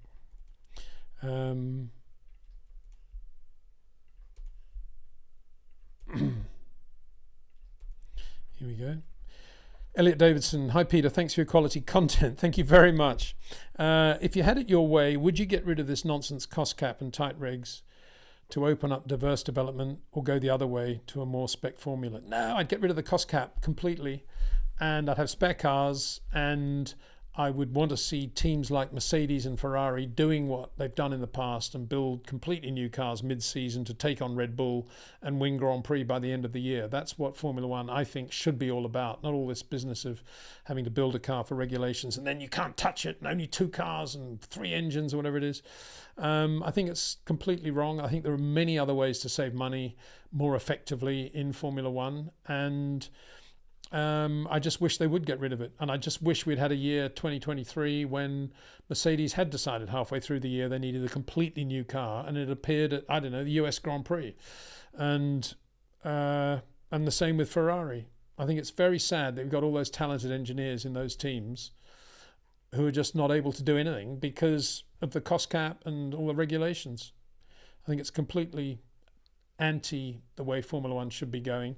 And to reiterate, I think we should have 3 cars. The team should be allowed to have 3 cars at every race, a spare car, and that should be used by young drivers on a Friday and should be used as a backup if one of the 2 race cars has a problem on Friday or Saturday, or after a start line shunt, as in the old days, and restart the race in the spare car.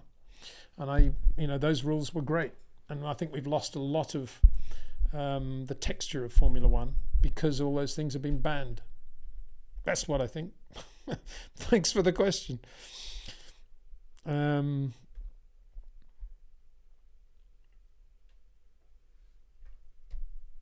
Okay, another one here about Lewis. Feel sorry. Oh, I don't feel sorry for Lewis. I mean, he's got a great life. I'm sure he's having fun as we speak. But I think it's bad for Formula One that the rules and the regulations, whatever it is, have come up to the point where one of our great drivers can't win a race purely because of the car. There's something wrong there, isn't there, really? Something wrong at Mercedes, obviously, but there's something wrong with the rules, really, I think. There has to be. Blaze 11, maybe? Lewis, as the highest non-Red Bull this year, shows for me he's still just as good as anybody on the grid. Well said. I just hope Mercedes deliver under James Allison. If Mercedes have the car next year, will Lewis win his 8th? Well, first point, I don't think James has been completely away in the way that we're led to believe. I may be wrong there, but I think he's had some input on this car.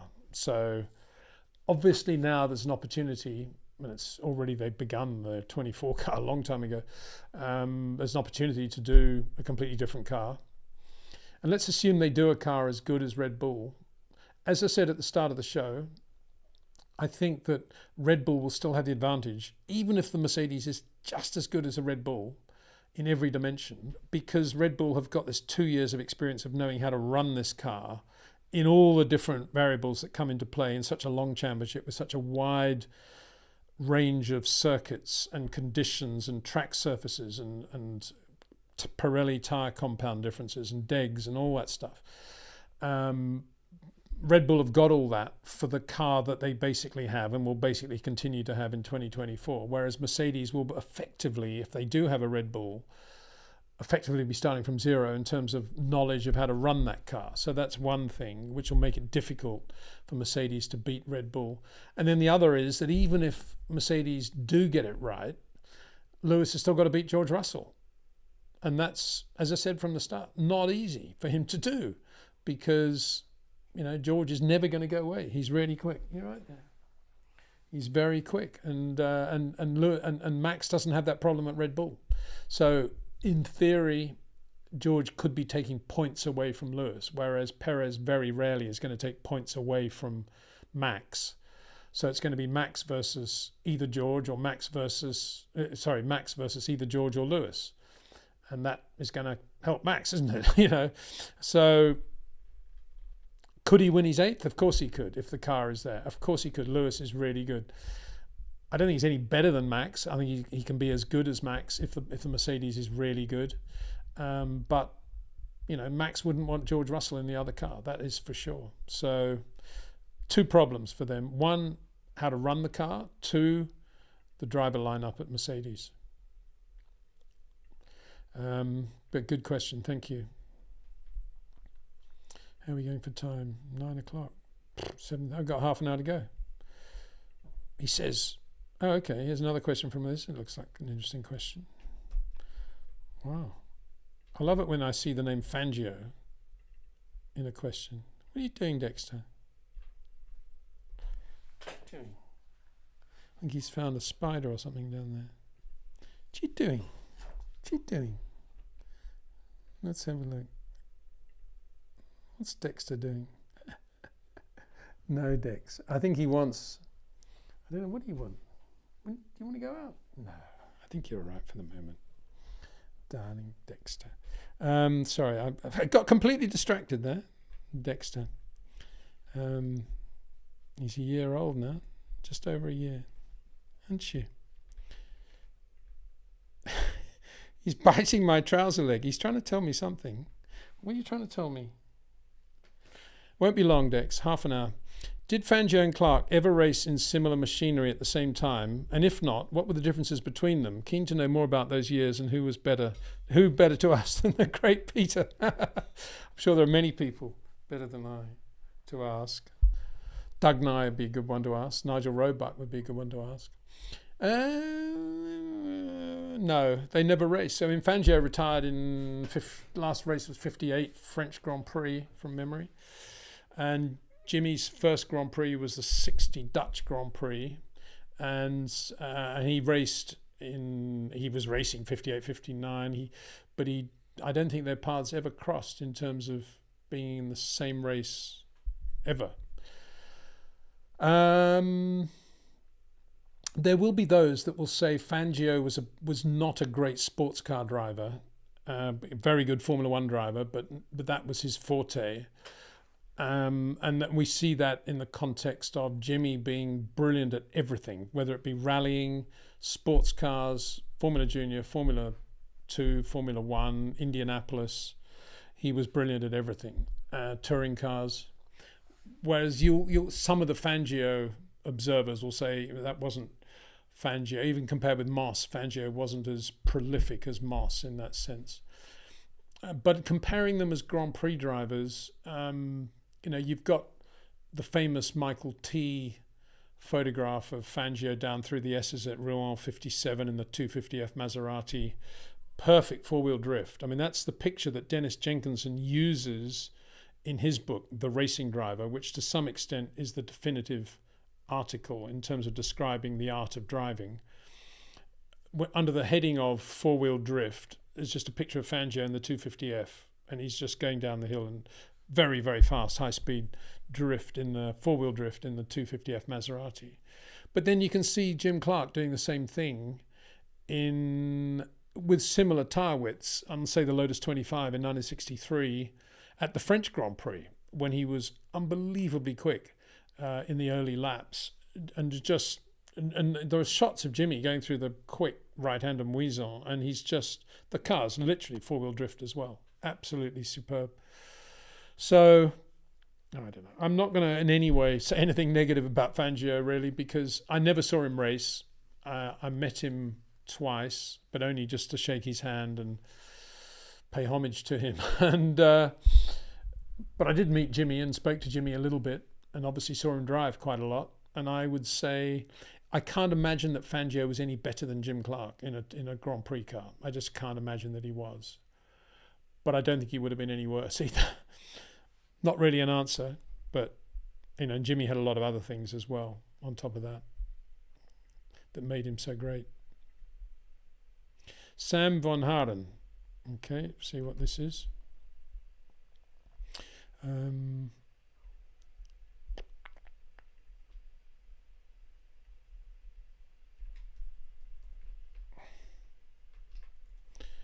Let's have a look.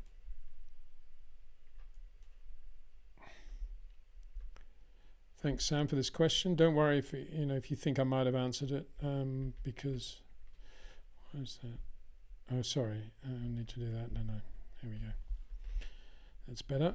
There we go. Looks nice. Sam Van Harden. Hi, Peter. Hope you're doing well. Sorry if you've answered this question before, but what tracks would you like to see return to the calendar most? Thanks. Magny-Cours. Actually, no, I'm pleased Ricard's on the calendar, kind of. So if we're going to stay, if Ricard stays, I'm happy that it stays. But if we lose Ricard, I'd like to go back to Magny-Cours. I'd love to go back to Sepang, Malaysia. I think it's a great, I think it was Tilke's best circuit. Turkey, I thought was good. I said before, I think we should go back to Indianapolis.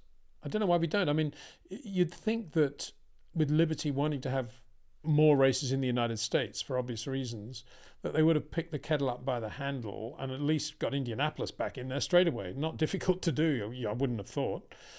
Circuits there, everything's built, names there, everything's perfect. Why not?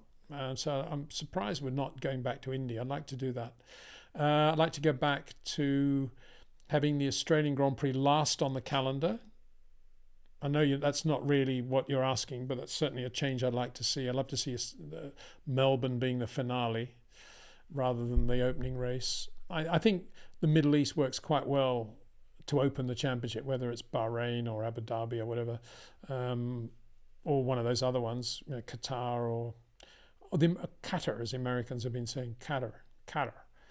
I think I looked it up actually. I think that's the correct pronunciation. The Arabic pronunciation is more Qatar rather than Qatar, which is what the English tend to say. And obviously the other one, Riyadh. So Yeah, I think that Formula One should start there. What other ones? I miss Brands Hatch because it was such a lovely circuit for racing and a great event. But I'm sure it's just too small now for Formula One, sadly. Although they have adapted Zandvoort to Formula One reasonably well, haven't they? Yeah, I think I miss Turkey and I miss Sepang. And I always thought Manicure was a good circuit. Enjoyed that. Imola is on the calendar and I like that. Hopefully that'll stay. Portugal, it'd be nice to have a Portuguese Grand Prix again, wouldn't it? I thought Portimao did very well. And yeah, I mean, I love Kyalami, South Africa. Always, it was always something bigger about that race than just being another Grand Prix. It was a South African Grand Prix and it was mega, it was really, really good event from beginning to end. And the South Africans really promoted it well and it was well organized and lovely circuit. And so, yeah, I missed that one tremendously. Long Beach, I miss still. Long Beach Grand Prix, the opening Long Beach Grand Prix in '76 was still one of the most enjoyable weeks of Formula One I've ever had in my life, in terms of the newness of the place, how hospitable everybody in California seemed to be, and Hollywood for that matter. What we did in the build-up to the race, going out to various ranches and out on boats and things, just brilliant. And great circuit, really a great hotel. Everything was on a marina. It was just really nice Grand Prix. I actually enjoyed Detroit as well very much. Everybody seemed to rubbish Detroit, but I liked it. It was a good circuit, I thought, a different, interesting circuit. And that Ren Center that we all stayed in was just like, everybody was there, So you'd go down in the lift with Elio De Angelis and you walk into the coffee shop and sit down with whoever and, Gilles. And it was just great. Loved it.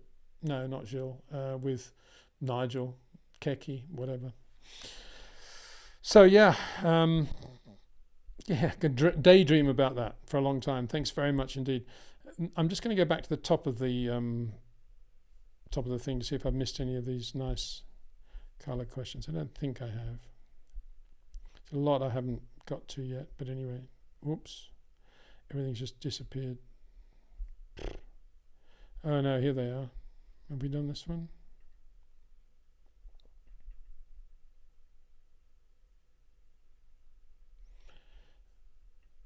Okay, I think this is a super from Cleaner. Let's celebrate their first super on a live stream. Thank you very much for that. Cleaner. I can't seem to get the question. I don't think there is a question. I think it's just like saying thank you. I think that's what it is. Cleaner, if I'm doing you a misjustice there, I'm sorry. But it's very kind of you to do that. So what are we doing now? Seem to be a lot of stuff. Thomas says, what are Piastri's strengths and weaknesses? Well, certainly his strengths are that he thinks he's got a lot of weaknesses. Whenever he's interviewed or talks, he's always talking about, I can work on my driving, or I made this mistake, or I wasn't very good here, and everything's a bit, I wasn't very good there. And I think that's an incredibly powerful side of his ability, that he is self-critical. He does have naturally short corners, so that's a huge strength as well. Weaknesses, he's just new. I don't think he's got many weaknesses, to be honest. I think he's got a great mentality. He's very calm, very collected, and he watches other drivers, learns from them. As I say, he's self-critical, and that's one of the most important things of all in a racing driver, because it's very difficult to get better as a racing driver, because you're surrounded by data and engineers who are constantly working on what you are inputting into the car, on the assumption that that is the input and that is it. That is the definitive article. They're never saying, well, why didn't you do that? Or can you do that? They do occasionally, but not in a particularly meaningful, useful way. So he does very well, I think. In his first year, he's done very well at being self-critical and being part of the team, and just generally being very, very a very placid number two, if that's the right word. He's not really a number 2. I mean, he's sensationally quick. So I think he's got a lot of natural talent based around that he is a natural short corner driver, and he's only going to get better for sure. So there are paid questions in the chat. Oh, yep, there are. I hope I've done all that. Can we see Dex? Yep, I think I showed Dex, didn't I? And he's gone back to sleep now. He's all right. Derek Wilkinson says the tracks are pretty. Tilke tracks are pretty very much a copy and paste of different corners. They are.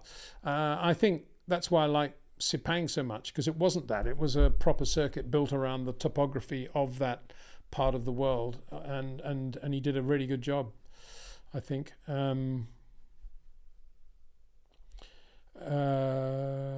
So, yep, there's a bit of a chat here about all the Tilke circuits.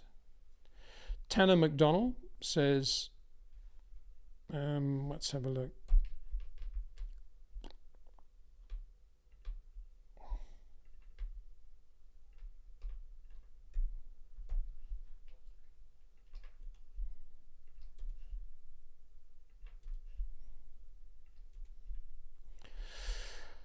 Hi Peter, I just found your channel this year and so glad I did. Your insight adds a lot of value to my Formula One experience. Much appreciated. Keep it up. Thank you very much indeed, Tanner. Very kind. A lot of trouble to get that up there, but I didn't know it was just going to be nothing but very kind words. But thank you very much for saying that. I'm glad. I'm glad, if I can add a little bit to anybody's understanding of Formula One, that's a very nice privilege for me. Kang the Conqueror. Hi Peter, you missed my super chat. Sorry to say that. Where is it, Kang? I don't want to miss it. Robags, Going Postal, Vislo. Done all those. Have you thought about working for an F1 team again? Have I thought about working? I'll put this one up because this is a super chat. This is an interesting question, actually. I don't want to not put up anybody's question, let alone super chats. So if I have, unbelievably sorry. Have you thought about working for an F1 team again? I thought about it, yeah. I thought about, it's just like being in the army, isn't it? All that stuff. So regimented. And I tell you, my life now is, I constantly saying to my wife, I just don't have enough time in the day for everything that I'm doing. I'm doing, do this channel for a start. Then I represent a company, I work with a company at several Grand Prix in the course of the year. And we've got the Formula One Global Exhibition, which is ongoing. Can't talk about it at the moment, but lots of exciting things in the wind. And what else? And then the rest of the time, I'm basically a coach stroke caddy for my son, which is quite a big job, believe me. I mean, he had his first tournament last weekend and won it. And we got another one coming up in 3 weeks. And we're up practicing every day and working on stuff. So absolutely flat out, really. Cleaning the cars as well. Still got my lands in England. The Jim Clark Yellow Elan is doing lots of stuff in Scotland. So that it doesn't take any time, but it takes a lot of my thought, if you like. So yeah, flat out. So would I have time to go and work for an F1 team? I'll tell you what would put me off the most, the travel. I just don't think that traveling today is as much fun as it was. What can I say? It used to be fun traveling. I used to really look forward to traveling and all the stuff at the airport and getting upgraded and all that. And now it's just misery, really. It's just like you're all stuck in these queues and security and all that rubbish. And the days of Jonathan Palmer saying, "Oh yes, I know exactly how to always get it. I'm always in the club class section." What's the secret, Jonathan? Oh well, you have to be the last on the plane. You have to be getting onto the plane, running onto the plane just as they're shutting the door. And then you go in and you just go straight into the club class section, just smile at the stewardess, the flight attendant, straight into the club. First empty seat you see, just sit down, and just sort of start chatting about how they've been held up in the traffic and you just made it, isn't it brilliant? And then at that moment, the pilot's starting to taxi and they all have to sit down anyway and nobody ever checks anything. And he did it every time and it always worked. I don't think that would work today, was it? And think about this. I used to fly to Japan on Japan Airlines. Rod Sawyer of Rod Sawyer Travel used to do all my tickets. Really good guy, Rod. Used to manage Mike Halewood as well. That's how tight everything was in those days. And I used to fly to the Japanese races in Japan Airlines. And I'd always arrive late because you're always doing other stuff. And whenever I checked in, it was smoking or non-smoking. Oh, non-smoking. Ah, sorry, we have no non-smoking seats left. And I'd end up in the middle of a 747, in the middle of the 4 rows, middle section. Everybody chain smoking all the way to Japan. And nobody, I mean, obviously it was incredibly unpleasant and poisonous, but nobody ever said, oh, is this dangerous? And now, just think about this. Now, if you strike a match, you get thrown in jail. You know, it's weird, isn't it? It's all that over the top stuff that if you've seen the other side of it, you think, no, I just, travel, is it really worth it? So let's have a look. What's going on here? Jonathan Palmer. He was very good at that. Always in club class. Always bought an economy ticket, obviously. Right, this is from New Brunswick in Canada, one of my favourite countries. Mosport Park. Should we go back to Mosport? There you go. There's another question. Not really. It's a little bit of it's quite dangerous, Mosport, wasn't it? And just sort of round, fast corners and a bit of a change of direction. There was a nice jump there, wasn't there? Yeah. Mike Gritton, hello from New Brunswick in Canada. In your opinion, will Formula One make any significant changes to the qualifying format as per Fernando's suggestion? I don't think they will. I think they're so set on doing more sprint races and doing all that stuff. I'm not sure they're going to want to faff around with the qualifying as well as having more sprints. I don't know. I can't put myself in the head of the people making the decisions right now, to be honest, because none of them are the decisions that I would make if I was running the sport. I wouldn't have sprint races. I would stick to the current qualifying format. I don't think there's anything wrong with it. And the thought of ever having a reverse grid race, forget it. I'd never, ever sanction that in a million years. But I'm a purist, and they don't want purists, really, I don't think. They want businessmen who understand the business side of the show, whatever that is.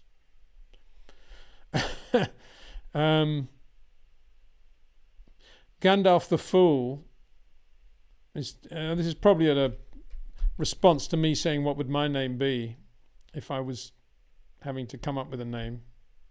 As said, I need to come up with a name. Let's see what he says. It won't be Gandalf the Fool, that's for sure. Maybe Peter the Fool, I suppose, would be the name. I better do this one. Where we go? Sorry, here we go. Here we go. Peter, if you need to come up with a name, I'm sure it's going to be Jimmy and a Lotus. Thanks for your answer to my question, by the way. Enjoy the rest of your day. Thank you very much. Yeah, it would be. It'd be something to do with the Lotus 30. I mean, my son said to me, Daddy, what is your all-time favourite? Jack's brilliant because he often says to me, Daddy, if you could buy a Lotus 23 or a Lotus Elan 26R lightweight, which would you have? And then he would say, if you had a Lotus 29 63 Indianapolis car alongside a Lotus 25 63 Formula One car, which would be the quicker car around the Snetterton test track? Great questions, So I'm full of all this stuff about names and what I would do. What is my all-time favorite car? Would be an Elan or a Lotus 33B, or maybe a 23, or maybe a 25. And so it goes on. Be a Lotus, though, for sure. I don't know if you can see this picture. There's this friend of mine. I'm going to start doing some stuff with him next year, I think. I might even do some early over the winter. Horatio Fitzgibbon, who's a very good racing driver. I met him, he introduced himself to me at the British Grand Prix a few years ago because he knew Howden Ganley, who I know quite well. Haven't seen him for a long time, but anyway, I haven't really kept in touch with him, but he sent me some pictures the other day of what he's been doing. This is what he's been racing, if you please. Yellow 26R lightweight Elan. And also, look at this. Isn't this a great shot? Here he is. This is somewhere in America. That's in another Elan he's been racing. Look, that's a 250 LM Ferrari, if I'm not mistaken, sort of rebodied slightly. Ferrari's behind and ahead of him. And he's in the Elan right there, drifting. Drift. Beautiful. Horacio Fitzgibbon. I think he's doing Porsche Carrera, British GB Porsche Carrera this year. What else have I got in here of interest? Oh, yeah. How's this for a sunset? This is what it's like where I live these days. We live on this golf course, and that's a classic. Why is that circle on there? Classic sunset. There you go. Of what we get every night, really. Very lucky. Very lucky. Beautiful. And here, none of you will know who that is in the middle there. The guy with the white hair and the glasses is my friend Colin Piper, who I've known for years and years and years in Australia. He was the chief percussionist for the Sydney Symphony Orchestra, and he's now retired. I think he's a Knight or a Lord of the Realm, Australian Order of Merit. But he's a great motor racing fan as well, and we've known one another all our lives. And the guy in the middle, and that's his wife. The guy in the middle, sorry, that's the lady is the wife of the guy in the middle. The guy in the middle is a guy called Bernie Henley, who was the fastest Formula V driver I ever knew and saw in Australia. Drove a beautiful yellow Renmax, and he won everything. Absolutely superb. And I asked, and Colin saw him quite recently. There's a picture of Bernie. That was his Renmax. Beautiful little car, eh? Formula V. I took that, Warwick Farm. And Bernie Henley, still going, 80 years old, doing historic Formula V. Mega. Right. What else are we doing here? It's all going crazy now, isn't it? Johan, every time I try and click on it, this thing comes up offering me a million options. It's so annoying. Options are the bane of my life. I do not want options. Thank you. Don't need options. I know what I want. Right. A Max Verstappen fan.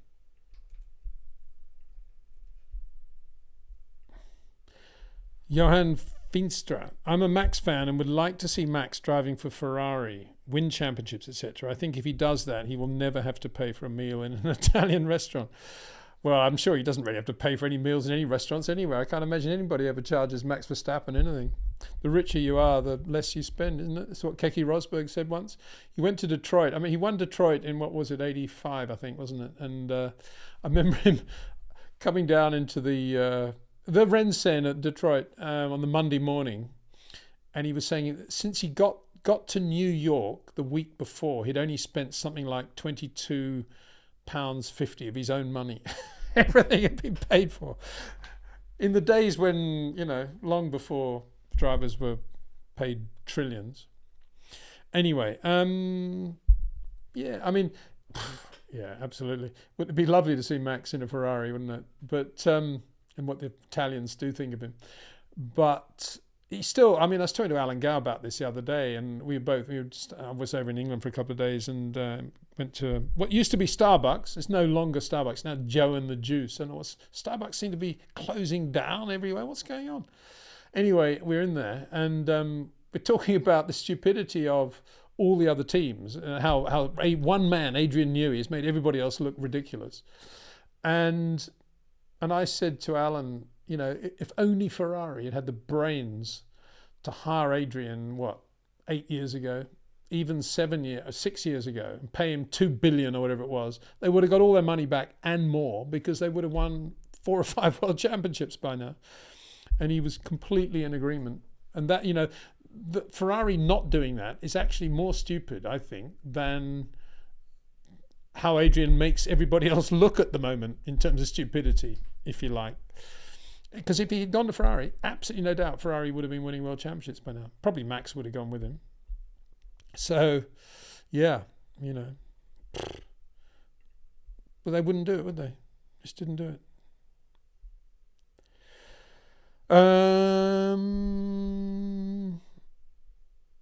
Right. Karma in Babylon. Hi PW. What chance of having Darren Heath on one of your shows? He's a legend. Hope this isn't the last stream of 2023. Best for the holidays. He is a legend actually, El Dazza, isn't he? He's a good bloke. You know, when I go to a Grand Prix, he's one of the blokes that I do actually spend a lot of time looking up and chatting to, because he's you know, apart from being a brilliant photographer, which is not easy, he's got a brain, and that's, you know, unusual, isn't it? I learn a lot from Darren. I need to go there for a brain reboost whenever I see him. The problem with Dazza is that he lives in, it's not a problem, but the issue with Dazza, he lives in New Zealand now, and imagine the time difference of trying to do anything with him. It's impossible, isn't it? I'll have a look. All this early morning or late evening stuff doesn't really sit with the Spanish golfing lifestyle anymore. Karma, yeah, anyway, there you go. But I'll try and do my best, see what, I'll say popular demand, Darren, we need you to do something. So we did, I'm just going to go back through to look at some of these other ones, coloured ones, super chats. We've done all those. I don't see any super chat that I've missed. What's this one? Cleaner.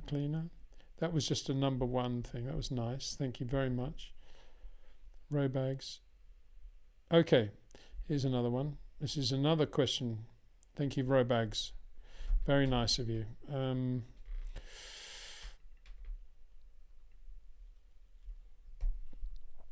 Is there anybody under most people's radar we should be watching? It's a future Formula One star. Quite a good question. I thought somebody might ask something like this. So in order to have some reasonable basis on which to comment, let's have a look at the Abu Dhabi test results from, this is after the Grand Prix, they were testing.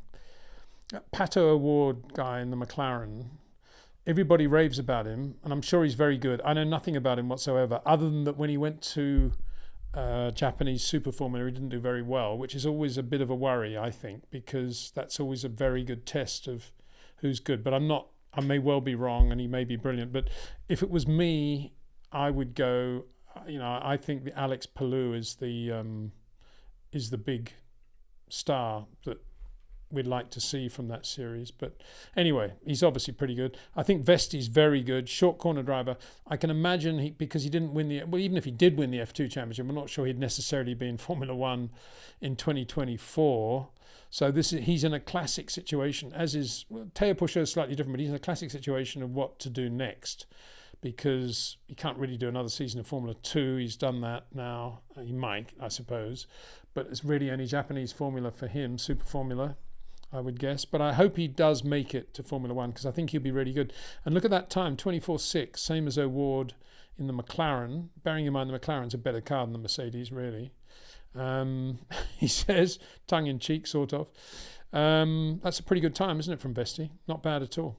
Where's the other Merc? Was there another Merc? Oh, Russell. Yeah, on different tyres, though, so that doesn't make any difference. Perez, quicker than Perez, 24.7. Not bad. Sainz, 24.7. Yeah, so Vesti doing 24.6, I think, is pretty good. So I would say, in answer to your question, Vesti is a guy that I think would surprise a lot of people if he got into Formula One in a decent team. I think he'd do very well. Alonso, and then who else is there? Doohan. I think Jack Doohan is good. Yep, I rate Jack Doohan very highly. Real racer, tough guy, good Aussie, bit like, I don't think he drives anything like the same way as Oscar Piastri. I think he's much more sort of Carlos Sainz-ish, but I think he's got a good spirit about him, and he'd do well in Formula One for sure. Robert Schwartzman, don't have a lot of feel for him. I know the Ferrari people speak very highly of him, but I don't know. I don't know. I haven't seen enough of him, really. All I know is that when I saw him against Vesti, I always thought Vesti was better. I think Logan Sargent's doing quite well, isn't he? Not bad. Teo, there you go. Teo Pourchaire, very good. I think he just needs to stay quiet now. Whatever Alpha story, I think it's the end of Alpha now. Whatever Sauber do in the build up to the Audi thing, he ought to just go along quietly, swimming with the mainstream there, and hope that he'll end up in that Formula One car, possibly in the Bottas seat as things go on. Drugovic, yeah, is another one I'd put right up there with Vesti and Palou as very, very good young talents that we haven't yet seen racing in Formula One.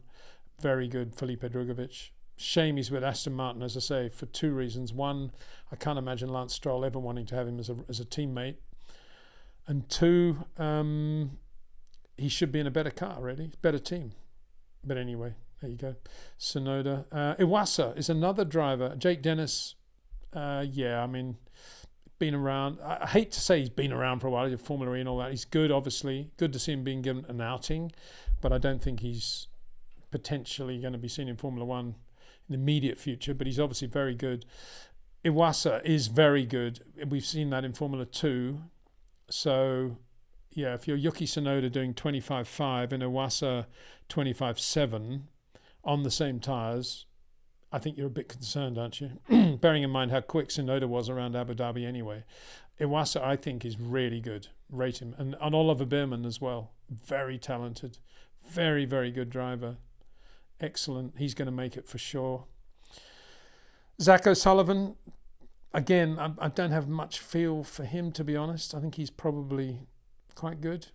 He is very good, obviously, but I just don't know how good he is. I haven't seen enough of him to comment, really, so it wouldn't be fair to make a comment.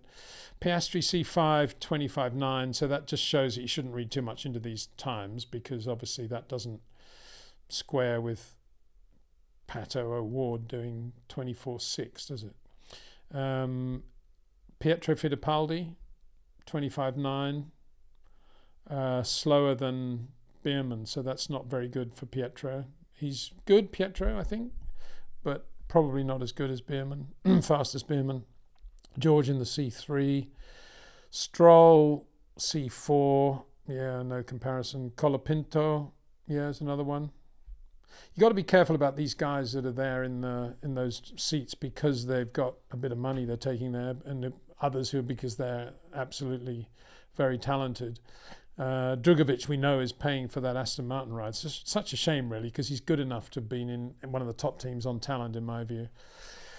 Daniel Ricciardo, C3s. So Russell, 26.2, Ricciardo, 26.9. Yeah, it's about right, isn't it? Zhou. And then Alex Albon, C2. Yeah. So, I don't know. What are we... We've got a few there that are very good. I think Vesti's the one that's most likely to be described as under the radar, because I'm not sure many people think he's going to be in Formula One. So in answer to your question, I would say he's the one that if he did get a good opportunity, he would be surprisingly good. I don't think Behrman would be a surprise, because everybody knows how good he is, if you see what I mean. He's not really under the radar, he's in the radar. And the same goes probably for Drugovic, although, as I say, he's got this problem of being in the Aston Martin, so... I don't know how that's going to be resolved, really. So what's this question? This is an interesting one. Rodney Morse. It's quite a good logical question, I suppose, but not one that makes a lot of sense, I don't think. Let's just have a look.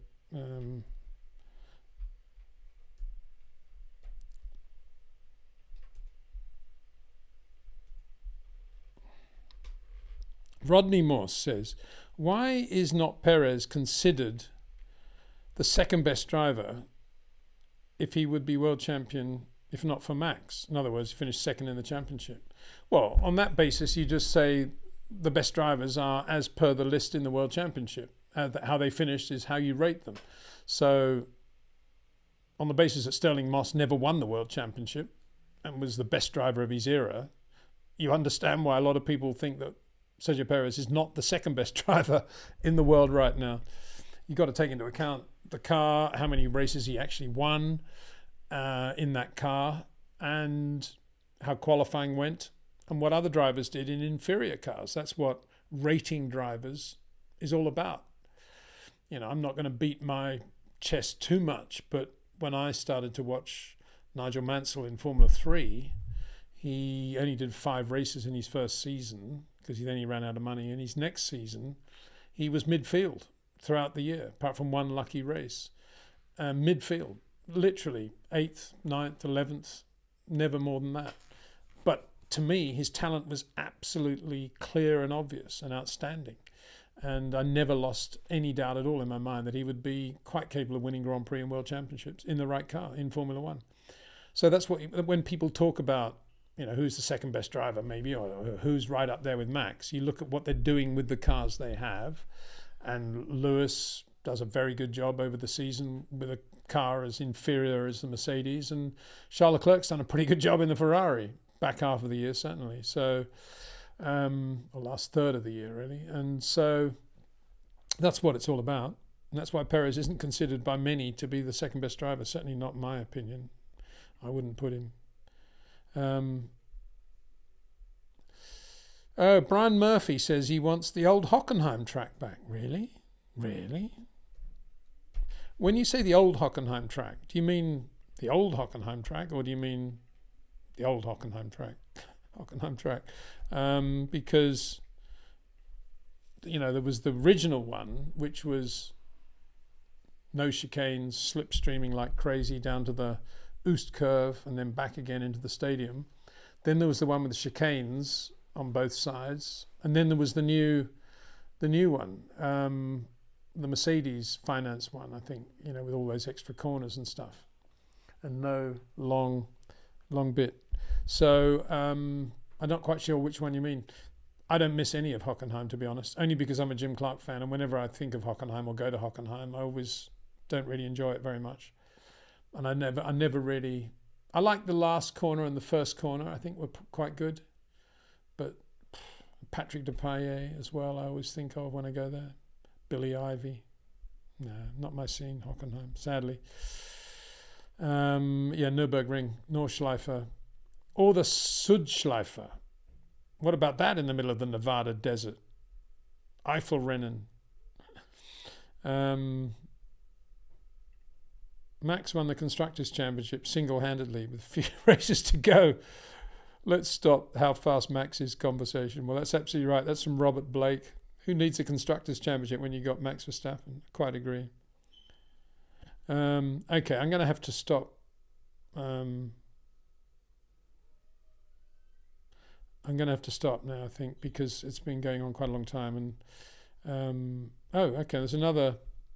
Aaron Quillas has just asked a nice super chat question. So I'll end with this one, Aaron. There you go. I hope you're the gentleman that said I hadn't answered your question. If you're not, I apologize again for my ineptness of how to work all this stuff. Let's have a look. What are your thoughts on... Aaron says, what are your thoughts on ground effect cars versus previous generation Formula One cars? Will ground effect cars stick around for the next 10 plus years?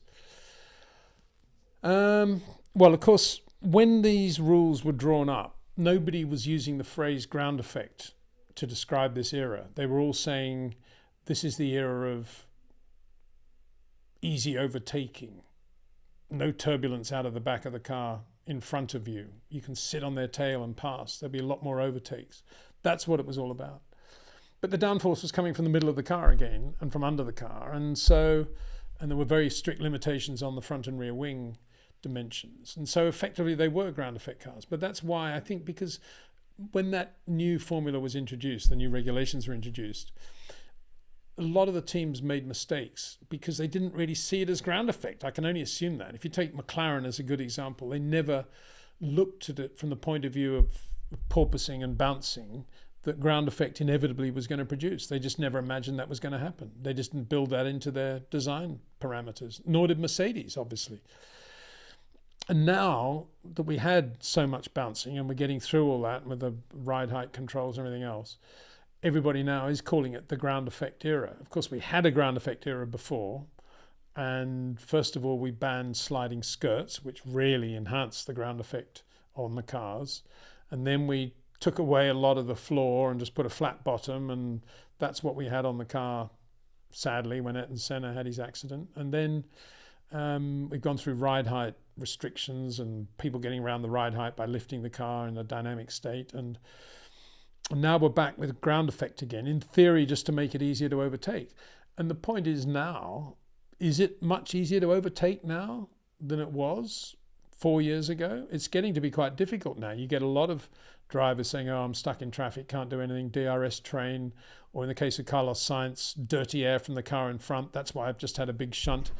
So you can see in the tea leaves, potentially they're saying, well, this whole business of making it easier to overtake, we'll just throw more DRS zones into it and we'll forget about that. We'll focus more on making the cars a little bit smaller, a bit lighter, a bit more nimble, 50% electrification that is coming in anyway for 2026. And we won't be so, if in order to make it less turbulent out the back, we've got to have this ground effect, which seems to be so difficult for people to run. Let's get rid of all that and we'll not worry about that very much. And I think that's probably what will happen, actually. I think they probably will say, yeah, this has kind of run its course. It's a bit like, people forget that there was a period in the early 2000s, I think, when Bernie said, I don't care about anything, I just want the cars going 4 seconds a lap quicker, go and do it. And it was nonsense. And that's when it all came in to this state of not being able to follow another car. There was so much turbulence with these new cars that were 3 seconds a lap quicker. And that's where it all went wrong, really, from that Bernie idea. And we've been kind of recovering since. And then this big thing from Ross Brawn about having this aerodynamic shape that would enable the cars to overtake much more was fine initially. But now they've added so many other bits on the car that there is a lot more turbulence out the back. And we've still got DRS anyway. So, I was hoping that DRS would go away if these cars are so easy to pass. That's not going to happen now, is it? So, as I say, I can potentially see them now. If they do genuinely want to go to slightly smaller, lighter, more nimble cars, which is what they say, then post-26, then potentially they might have to say, well, we'll get rid of the ground effect thing and we'll go back to something else, flat bottoms or whatever it is. Active ride and flat bottoms, how about that? Haven't tried that combination yet. Maybe do that. Anyway, there we are. I've got to go, I think. Yeah, I have. Thank you so much. 7:30 I started, 8:30, 9:30. Yeah, we've done the 2.5 hours, done 2.25. I'll do some more. Certainly, is it not the last stream of 2023, that's for sure. I'll try and do one a week. Don't hold me to that, but I'll try and do one a week. And I look forward to trying to get hold of Darren Heath. I think is one of the things, isn't it? So we'll try and do that. Get him to select his best images of the year, something like that. That'd be quite fun, wouldn't it? So good. Thanks very much, everybody, for watching. Thank you to Jetcraft and to Pitbox.io. Please support them in any way you can. If you're not in the business of buying an executive jet, mention it to somebody who is. You might come across somebody. Equally, Pitbox.io. Anybody involved in motor racing at club level upwards, they need that Pitbox software because it'll really tidy up the ability to accumulate data and put it into a logical order and a usable way in race conditions. So very, very important. Thanks to Alpinestars as well, and to you, most of all you, the viewers, for your questions and indeed your super chats. Very, very kind of you. And I'm looking down because I've got to get ready for the next bit. And yeah, have a great time between now and next week. See you then. Take care and all the best.